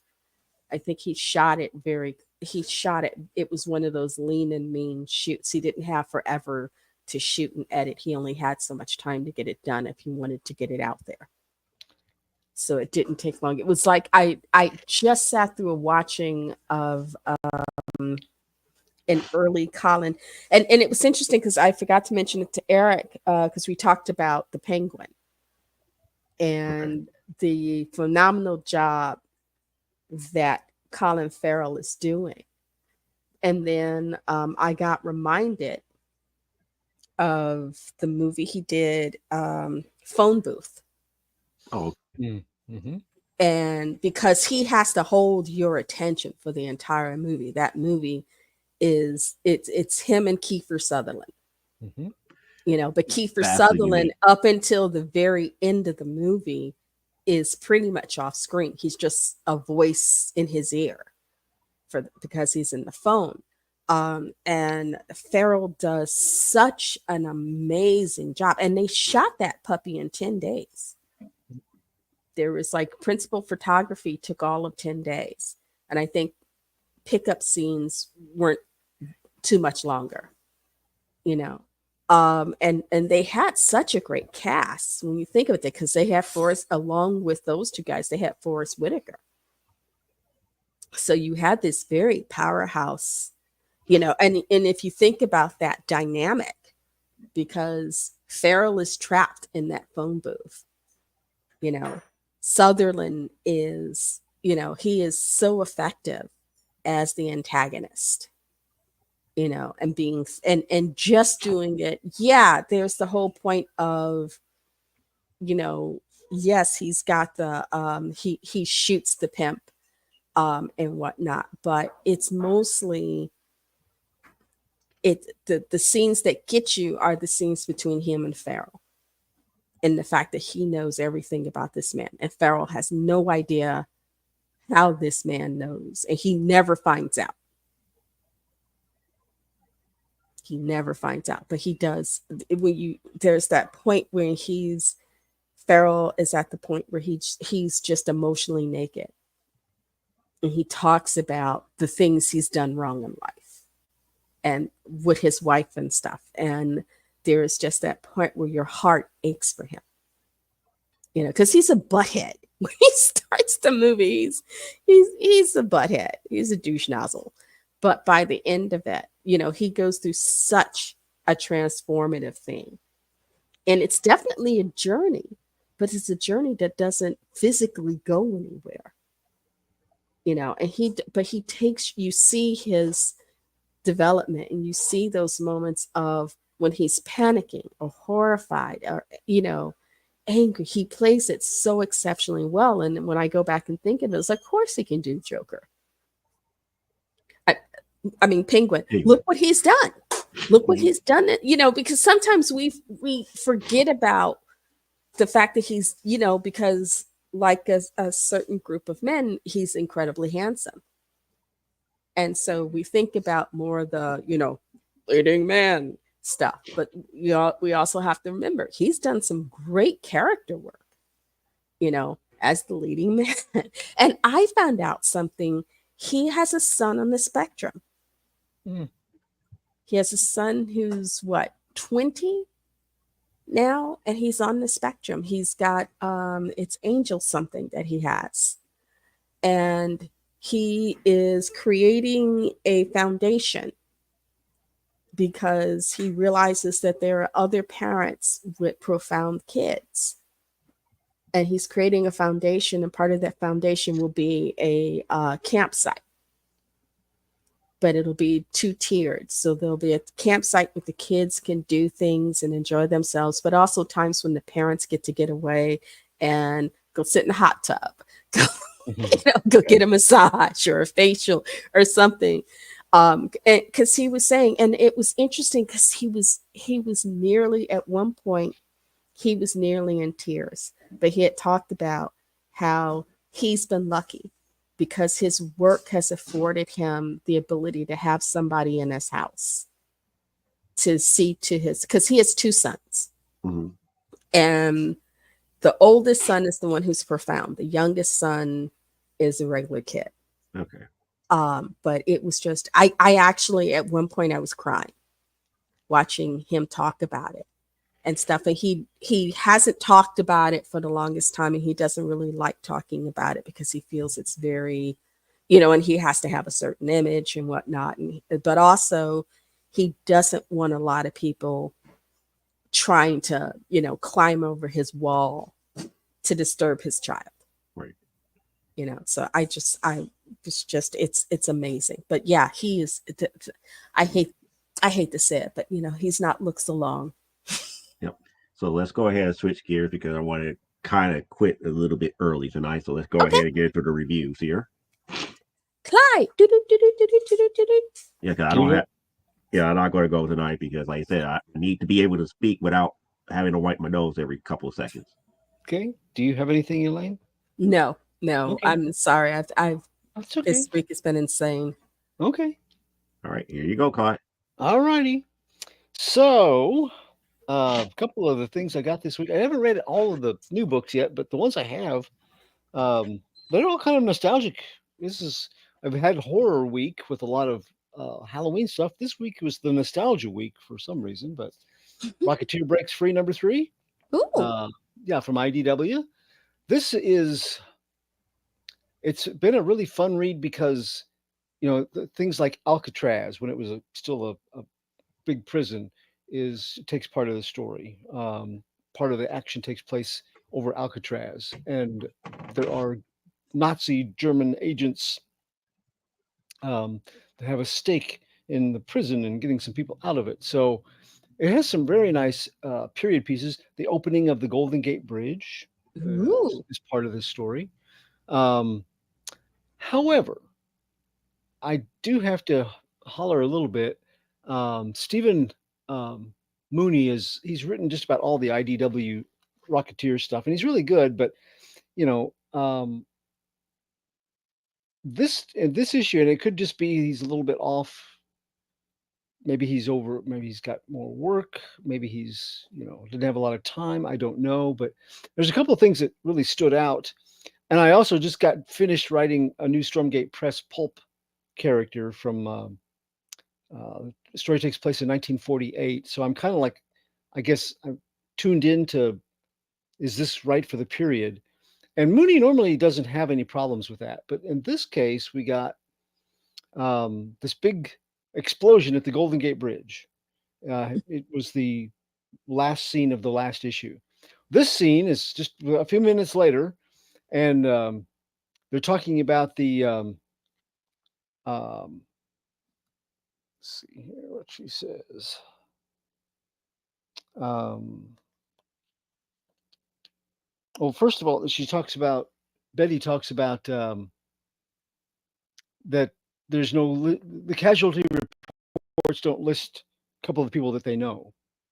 Well, you're not going to get a casualty report in 1940 that soon. You might get Yeah. it in the paper the next day, but you're not going to have, an hour or so after the explosion, you're not going to have any kind of a listing. And they also talk about emergency services being on scene. Which you wouldn't have had. Well, you would have had ambulance attendants, or you'd have had firemen, or you'd have had police. But emergency services is a phrase that I don't think you might have said like emergency workers or something like that. Yeah, But but you wouldn't have had emergency services. That's more of a modern. very modern. So there's a couple of deals like that were in here that I went, oh, you hit me right in the era, because that doesn't track quite. So it still is a fun read. It's a good situation and it's got a lot of action. But there were a few things like that. I'm going, come on, man. You've written period pieces before that didn't have that kind of problem. So I was a little put off by it, but it's good. Um, Johnny Quest. This is the third issue of it. This one started off a little bit rough, but it is really smoothed out into this time travel story of Johnny. And it's got one of the great covers Man of the gets week. Too. underwater with. Yeah. I'm sorry. Their old foe, Dr. Zinn, is in charge of the future dystopia Okay. that they have found themselves in. So that's interesting to see. And it's like a computer program of Dr. Zinn. He's made himself, I believe he's made himself somewhat immortal by being kind of like they did in the um, the Winter Soldier movie with the one Yes. German scientist that Yeah. downloaded himself. He got his consciousness got downloaded into the Yeah. computer. So yeah, this was fun. This is good stuff. We had a new story arc. It's just kind of a one issue arc, really, but we had the introduction in Space Ghost. This is number 6. We got one of the other big guns of his rogues gallery here. Makes his first appearance, and there's a Jace story in the background that is Jace kind of did in Zorak, and he's having problems of a crisis of conscience about he thinks taking a life, even if it is a monstrous kind of life. That when the guy was threatening to kill other people, he feels, up to now it's just been a big lark. It's been a lot of fun running around with Space Ghost, but now it's getting serious. It's more real. responsibility about it. Yeah, and they did a real nice analysis of this kid who isn't sure how to go on from here. But Zorak, no, that's not right.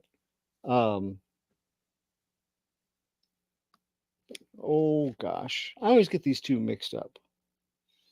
Moltar, Okay. Moltar, the guy with a helmet. Oh, okay, yeah. Yep, he makes his bow in this issue. He's a really good villain. He's got a good plan for a bad guy. David Pepos, the writer, is using some of those old villains, but turning them into some really interesting characters. And cool. Yeah, they're pretty much still, as far as their outlook, is what they had in the cartoon, but much more complex. It's like that he's done some good character building based on just kind of that outline that we saw before.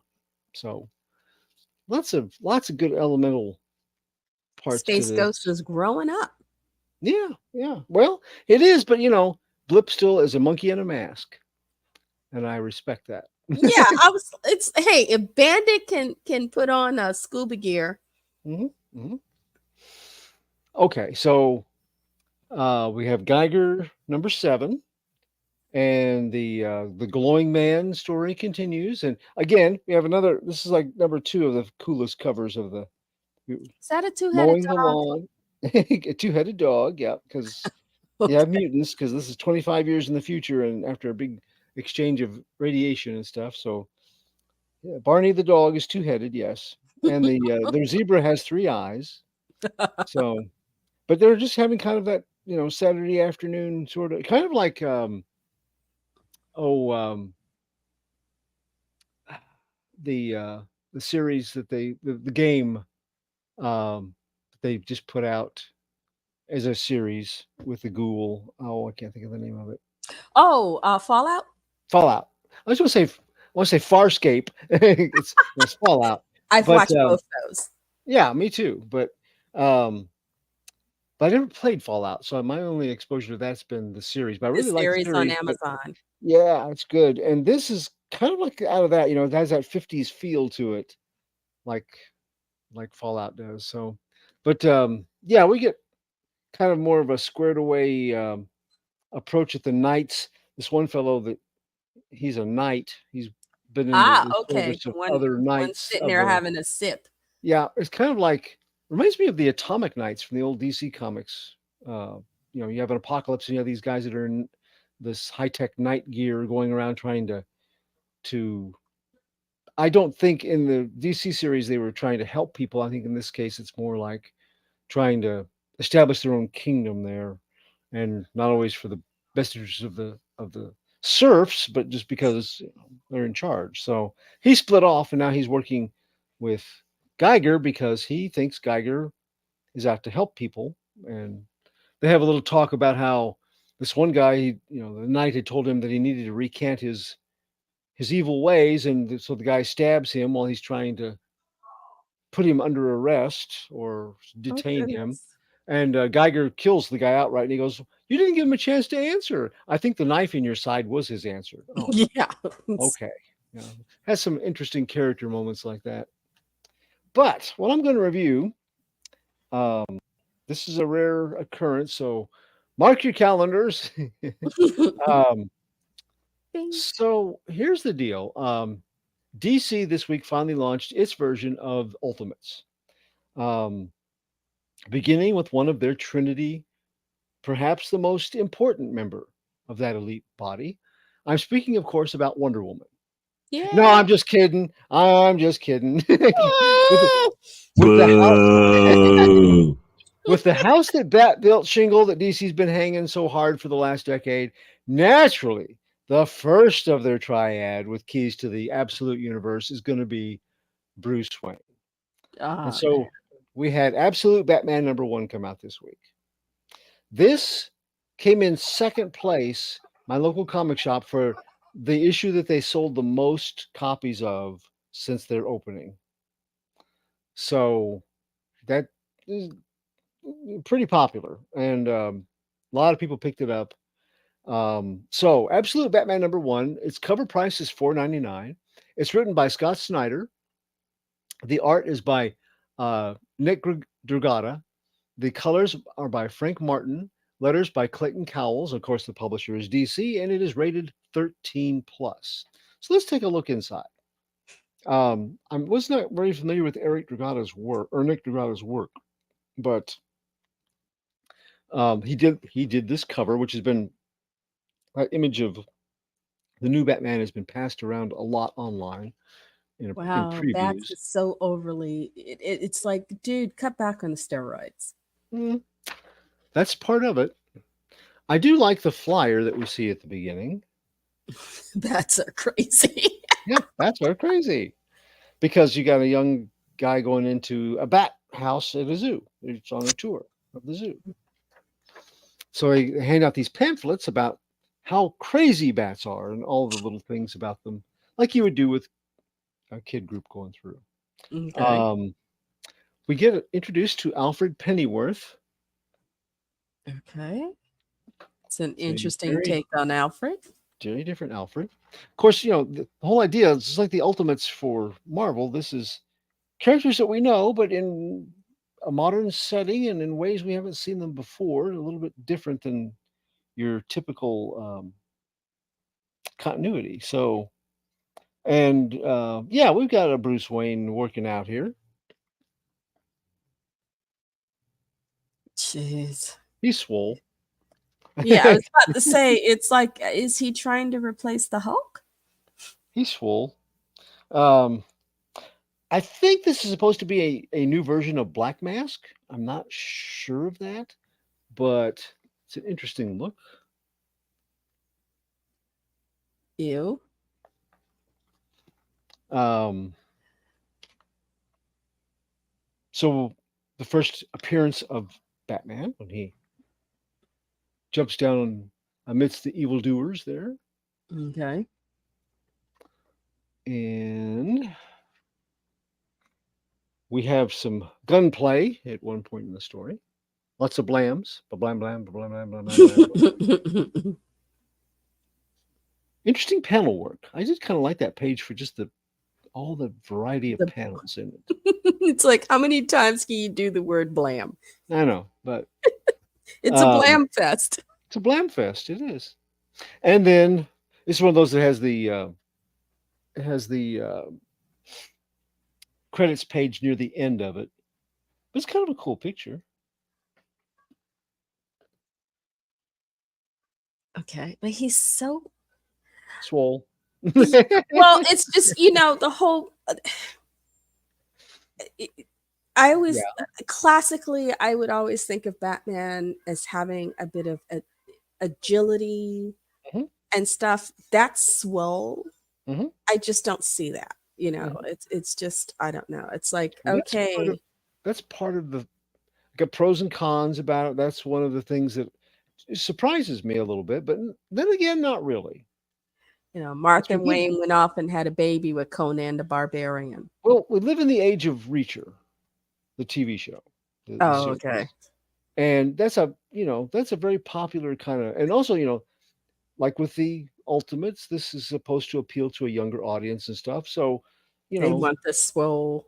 being swole like that as a human, Superman doesn't have to be that swole because he's an alien.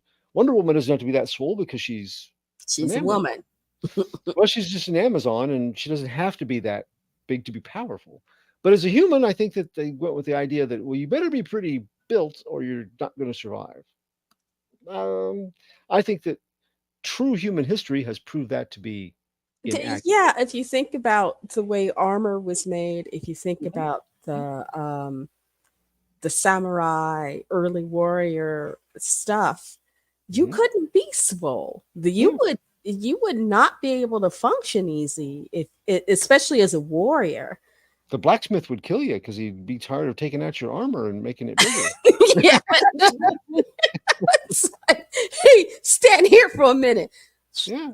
Hey, So hey, Deucey, come over here. Kick him in the, have his mule kick you in the head.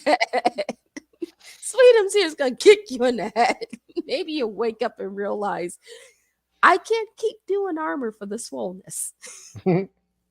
So the challenge of this kind of project is exactly how much you can modernize the mythology of a hero like Batman without altering the core values that fans across many generations like or cherish. So in some cases about him. And writer Scott Snyder, he walks that tightrope like a flying Grayson in this launch. Now, that's to say he does it pretty well because remember, it was the trapeze that did in the Graysons, not the high wire. So, uh, our new origin story has an espionage operative coming into town for surveillance work regarding a group of maniacal killers called the Party Animals. Um, they are the Party Animals are like the Purge with animalistic masks and no 12-hour time limit. Oh goodness. He's here to gather intel only, and he's told not to engage these twisted individuals who do things like firebomb a day, basically make sure all the doors and windows are sealed, and then firebomb a daycare, make sure everybody inside dies. Goodness. Or they take out an entire police station. So the Terminator. With no apparent agenda or objective, just at random. Oh, great. Yeah. So this observer, one Alfred Pennyworth, is also advised by his handlers that um, that there's been another covert op following the party animals for apparently intel purposes as well. That individual, they say, Pennyworth can engage if it becomes an obstacle to his mission objectives. So naturally, that other interested prey is an as yet uh, undebuted Dark Knight. Ah. Yeah. So the rest of the issue basically involves Batman publicly fighting a party animal group ready to kill Gotham's mayor and all those attending his latest press conference, as well as following Pennyworth as he switches gears and begins collecting data about a young city engineer named Bruce Wayne. Alfred becomes something of a guide for the readers in figuring out who Wayne is, how the tragedy which drives him deviates from his longtime standard origin that we're all familiar with as Batman fans, and the way that he has adopted a new identity as this version of Batman. Mm. Um, there are some nice touches along the way, like Batman has tricks up his gauntleted sleeves, but most of them are low tech and practical. Okay, so it's But not they the more high tech. It no, but it no. feels because he's more swole. I guess he feels Batman feels more like a bruiser. Yep. You know, I guess the Batman I grew up with, in the comics at least, you know, he was the brain. Mm-hmm. The world's greatest detective. Yeah, you know, Yeah. it was very hard to outthink the Batman Mm-hmm. in the end. And I don't know, somebody that big and swole, I just don't, you know. And Batman was like, it was his brain, it was detective gadgetry, you know, and he kept in shape, but he wasn't like, you know, Conan the Barbarian. It's like, Mm-hmm. okay, in other words, we could, you know, if Arnold Schwarzenegger decided to dump 30 pounds, he could play Batman now. Of course, Bane was introduced as a tactical genius who What? was swole. Yes, he Yeah, was. he He was. was. Occasionally, they still Okay. go back to that storyline where he's quite brilliant in his tactics and his outlooks, like a what do they call it? Like a general, as far as the Mhm. way he's deploying his A, forces in battle. a general that excels in the concept of luchador. Yes, yeah. So, um, this is not exactly a new idea, but yeah, this is they talk about, well, in fact, when Pennyworth is talking about, oh, if he was tactically minded, he would have done that. Oh, he did. Okay. So he has a near genius level intellect, they think. Um, and we see it come out in tactics that he uses. I don't know how much we'll see with his science and stuff like that, but he seems um, he doesn't seem to be just a mindless brute or anything. He's one of those, he has skills kind of across the board, which you know there are people that are like that. So we'll get into that as we get along here, though. Snyder teases us with dangled details about the Batman, which echo the 1940 origin elements of the character, and then he abruptly veers in another direction. Um, he makes Alfred a compelling version of someone serving what they feel is a necessary, if sometimes unjust, cause. He gives us just enough Bruce details that we want to know more. Um, and this includes a connection to bats that is unique, but infinitely relatable within this narrative. Um, the visit to the Bat House is important in this story, and it makes sense for the kind of story that they're telling. So we get a lot of familiar faces, um, some in roles that we expect, but others in roles are a little different from the traditional places that people occupy in the Gotham skyline. This includes Bruce Wayne, who comes from a very different background, and he has maybe the capacity to become a self-made millionaire at some point, but apparently right now he lacks the means, and he's more of a Renaissance man as depicted here.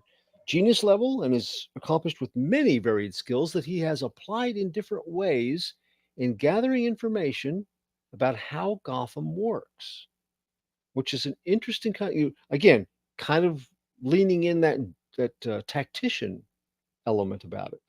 So, on a subjective note, um, the Nick Dragata art is, I think, the weakest point of this issue. Um, Snyder is not steeping things in atmosphere, so I can't fault Dragata's approach being in line with that. As the narrative says, they say Gotham has changed a lot in the years since Bruce Wayne, or actually it's Alfred Pennyworth has been there over the time that he's been away. It's changed. It looks brighter and newer and fancier, like a gold-plated commode. It has a filthy, corrupt underpinning, a subterranean strata that is mostly out of public view.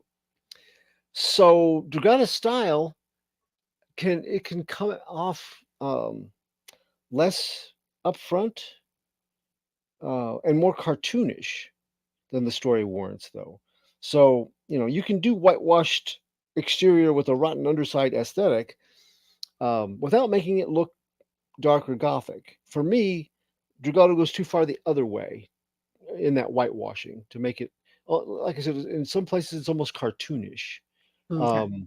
It's just a matter of personal preference.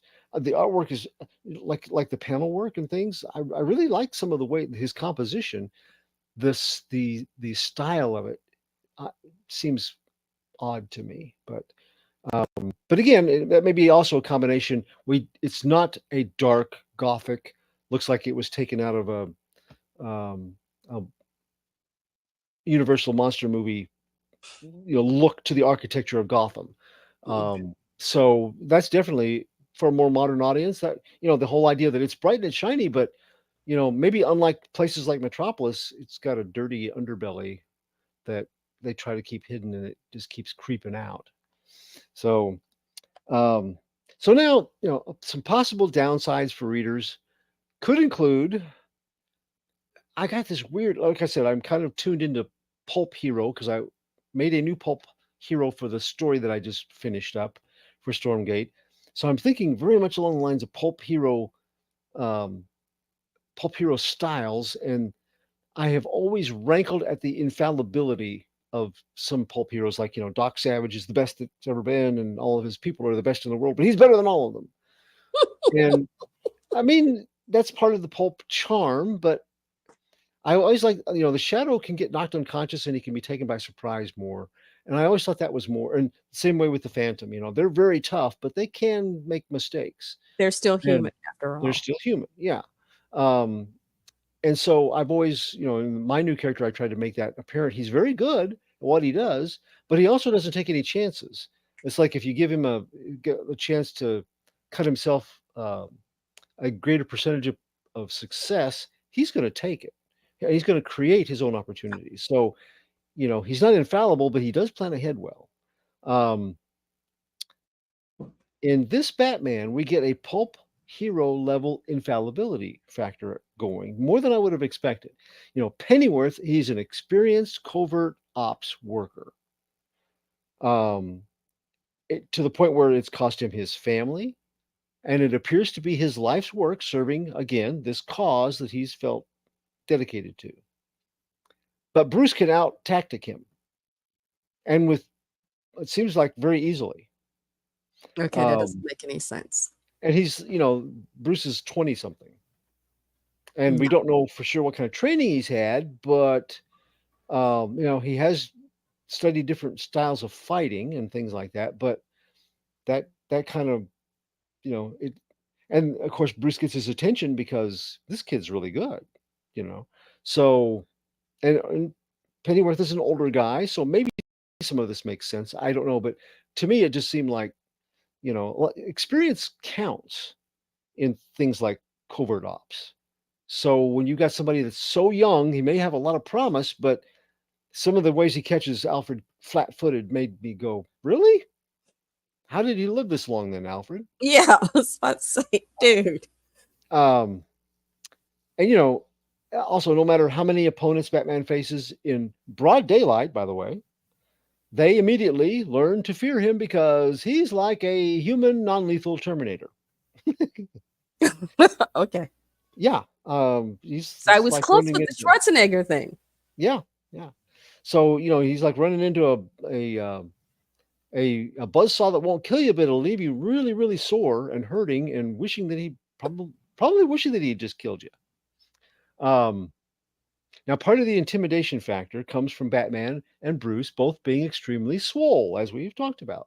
I mean, this is like um, Liefeld teeny head on enormous body level swole. And everyone probably uh, pointing to Batman and saying, "Look, it's Bruce," kind of swole, because you don't easily conceal that level of swollenness. Yeah. Um, yeah, so but it's a reach your TV series mindset, which is impressive, but it doesn't necessarily lend itself to easily the cape and cowl characterizations.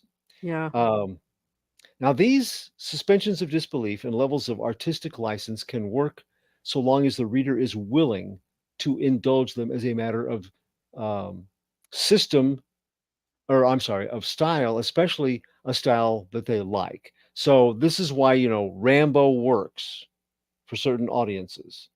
He's doing stuff that would not be possible for a regular soldier, no matter how tough he was or what special operations he was in, but they're there for it. They're willing to overlook because it's just so darn cool. I get that vibe off of what their approach here. Um, where people run into problems with that approach, the creatives, it can come in the form of just how far the creatives behind the story are going to push it. I think the way Snyder has introduced this, for some people in the audience, there may not be a lot of wiggle room. He's kind of pushed it to its extreme in the premiere for some audiences, I think. Overall, and especially given the number of missteps the creative team could have made in trying to reinvent a character like Batman, um, they have made a highly engaging and entertaining variant on the Batman, um, and who he is and how he came to be. So I will be picking up future issues till further notice because I was impressed enough to continue. Although I can see some of the difficulties that I think some of the audience members will have. And again, the artwork, I really like to. I'd like to see the same story done with. Let me handpick like 3 artists and and see how they would do the story because I think it would be more interesting. But Hmm. that's just me. It's my own personal thing. Um, so now to the really important stuff. It has a cover price of $4.99, but that is for 42 pages. Okay. So Paraphrasing. it's not like a 28-page Oh book no, with only no, 22 pages of actual story. no, no, no, no. It's got 42 pages. And paraphrasing Lance, the pusher in Pulp Fiction. This one's a little more expensive. It's $5 with tax. But when you read it, you will know where that extra money went. Nothing wrong with these other comics this week. They're real, real, real good. But this one, it's a new friggin' Batman. Okay. And that's why Absolute Batman #1 receives my score of 8 giant pennies out of 10. Okay. If I had to recommend anything, um, Parliament of Rooks is a comic I discovered on Kindle, Okay. and it is really good. It's 5 issues. It's just 5 short issues. I would have loved to seen more, but it's a horror. It's a lovely blend. It's a horror film, gothic horror, um, and there's a romance in it. Okay. A young princess falls in love with an architect, and she chooses him to be the official architect for this project she wants to do in the city. her father, the king, hates this young man. Hmm. And he has a very dark, ominous secret.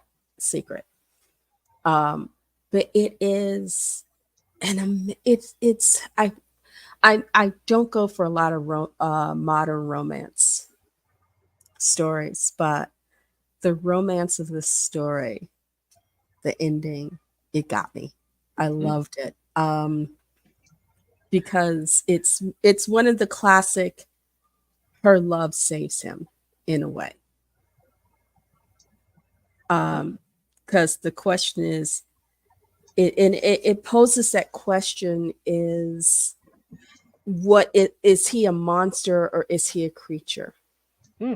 And it's nurture, it's kind of the nurture over nature. So what's this called again? It's called a Parliament of Rooks. Parliament of Rooks. Okay. I got it prime reading on Kindle, so I got all 5 issues for free. Okay. But they were great for when I had bus rides and stuff to do. You know, Catching a quick Kindle comic on my bus ride is always good. Because I'm also reading The Fall of Numenor, and it's Tolkien. So, there are parts of it where it's an explanation of what's going on, and then there's actual story parts. So it's not it's not a classic narrative. It's like a lot of what Christopher Tolkien did. It's his father's writing interspersed with explanations and information that you would not have had in a regular book. But I'm almost 50% in and I'm engrossed in it. But yeah, I loved Parliament of Rooks. The hold on. I'm gonna walk out of how I'm old of Hmm? how old of a title is that? I'm actually pulling it up on my Kindle now so I can tell you. Because That title sounds familiar. It's like I may have heard of this before. I'm not sure. the young girl who was the artist on this. Hold on, let me pull up the first one. And yeah, so it's chapter 1. This is it's done. It's a Dark Horse comic, Okay. and the guy who wrote it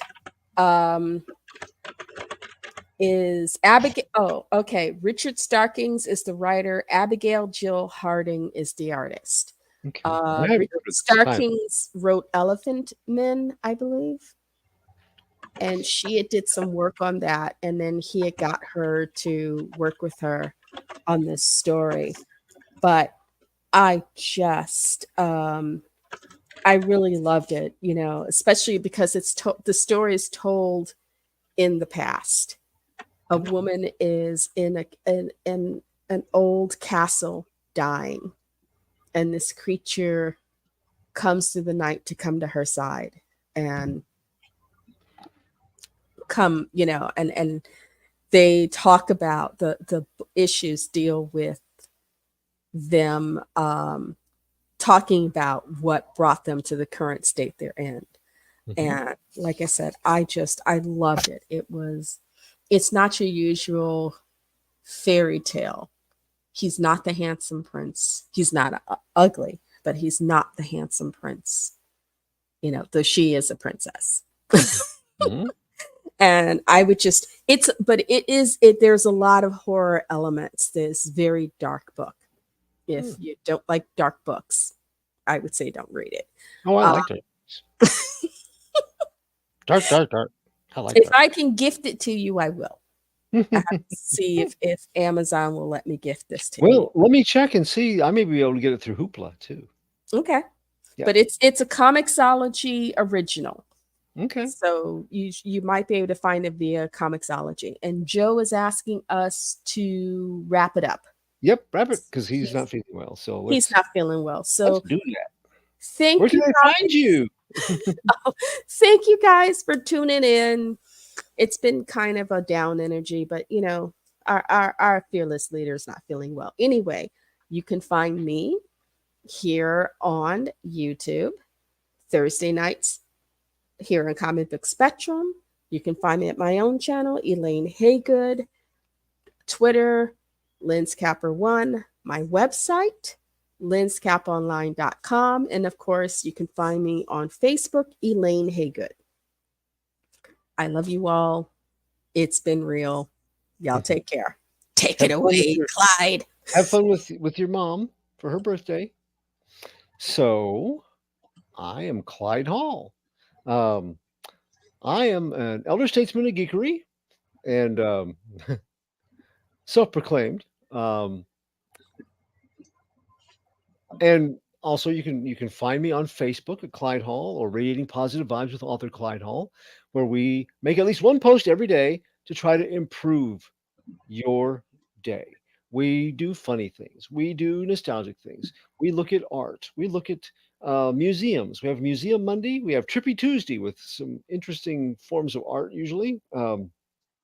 We have Mirthful Midweek, and it's all aimed at just to give you something to look forward to tuning into that might make you smile or make you appreciate the world in a whole different way. I'm also on Twitter at CJ Hall 1984, or you can check out my Amazon authors page right down here. I am part of the online comic book review crew at comicsbeat.com, aka The Beat, www.comicsbeat.com, as well as part of the Comic Book Spectrum podcast here every Thursday night. Um, in my spare time, I'm an independent, award winning writer and a contributing writer at Stormgate Press. You can find me in their anthologies like Spurs and Six Shooters, Tales of the Old West, here, and The Lost Adventures of Captain Hawkland, volumes 1 and 2. Um, Tim Bruckner's Major Marjorie, because I love to write short stories and I like the new pulp format. So I write just about every chance I get for Stormgate Press and others in the new pulp genre. Um, and if you go to www.stormgatepress.com, you will see all of the fine new pulp entertainment that Stormgate Press has to offer and things that will be coming out soon. Comic Book Spectrum is brought to you by one of our bullpen members at Stormgate Press, artist extraordinaire Jeffrey Hayes of Plasma Fire Graphics. He is a Pulp Factory award-winning artist, several years running, and his covers illustrate why. Because they bring people to your table when you put out your wares at a show, it will get attention. He is very good. He is affordable, and he's very, very easy to work with. He did this illustration back here, one of my stories with Captain Hawkland in the Lost Adventure series. For one of our originators of the show, Brian K. Morris, the cover of the Terrors book. This is a Pulp Factory award-winning cover that Jeffrey did. And the best part is, if you have a project that needs good graphics, Jeffrey Hayes and Plasma Fire Graphics can be put to work for you. And Joe can tell you how. Yes, I can. And if you like what Clyde just got through talking about, take a gander at this little video right here.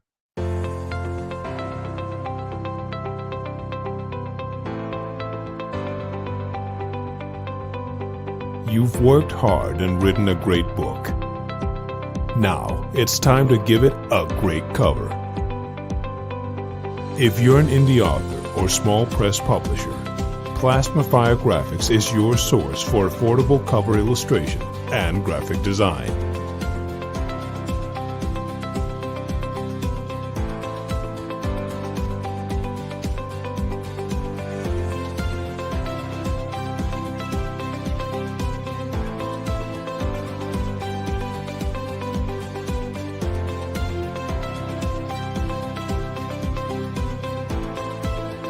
Plasma Fire Graphics, when the look of your book matters to you.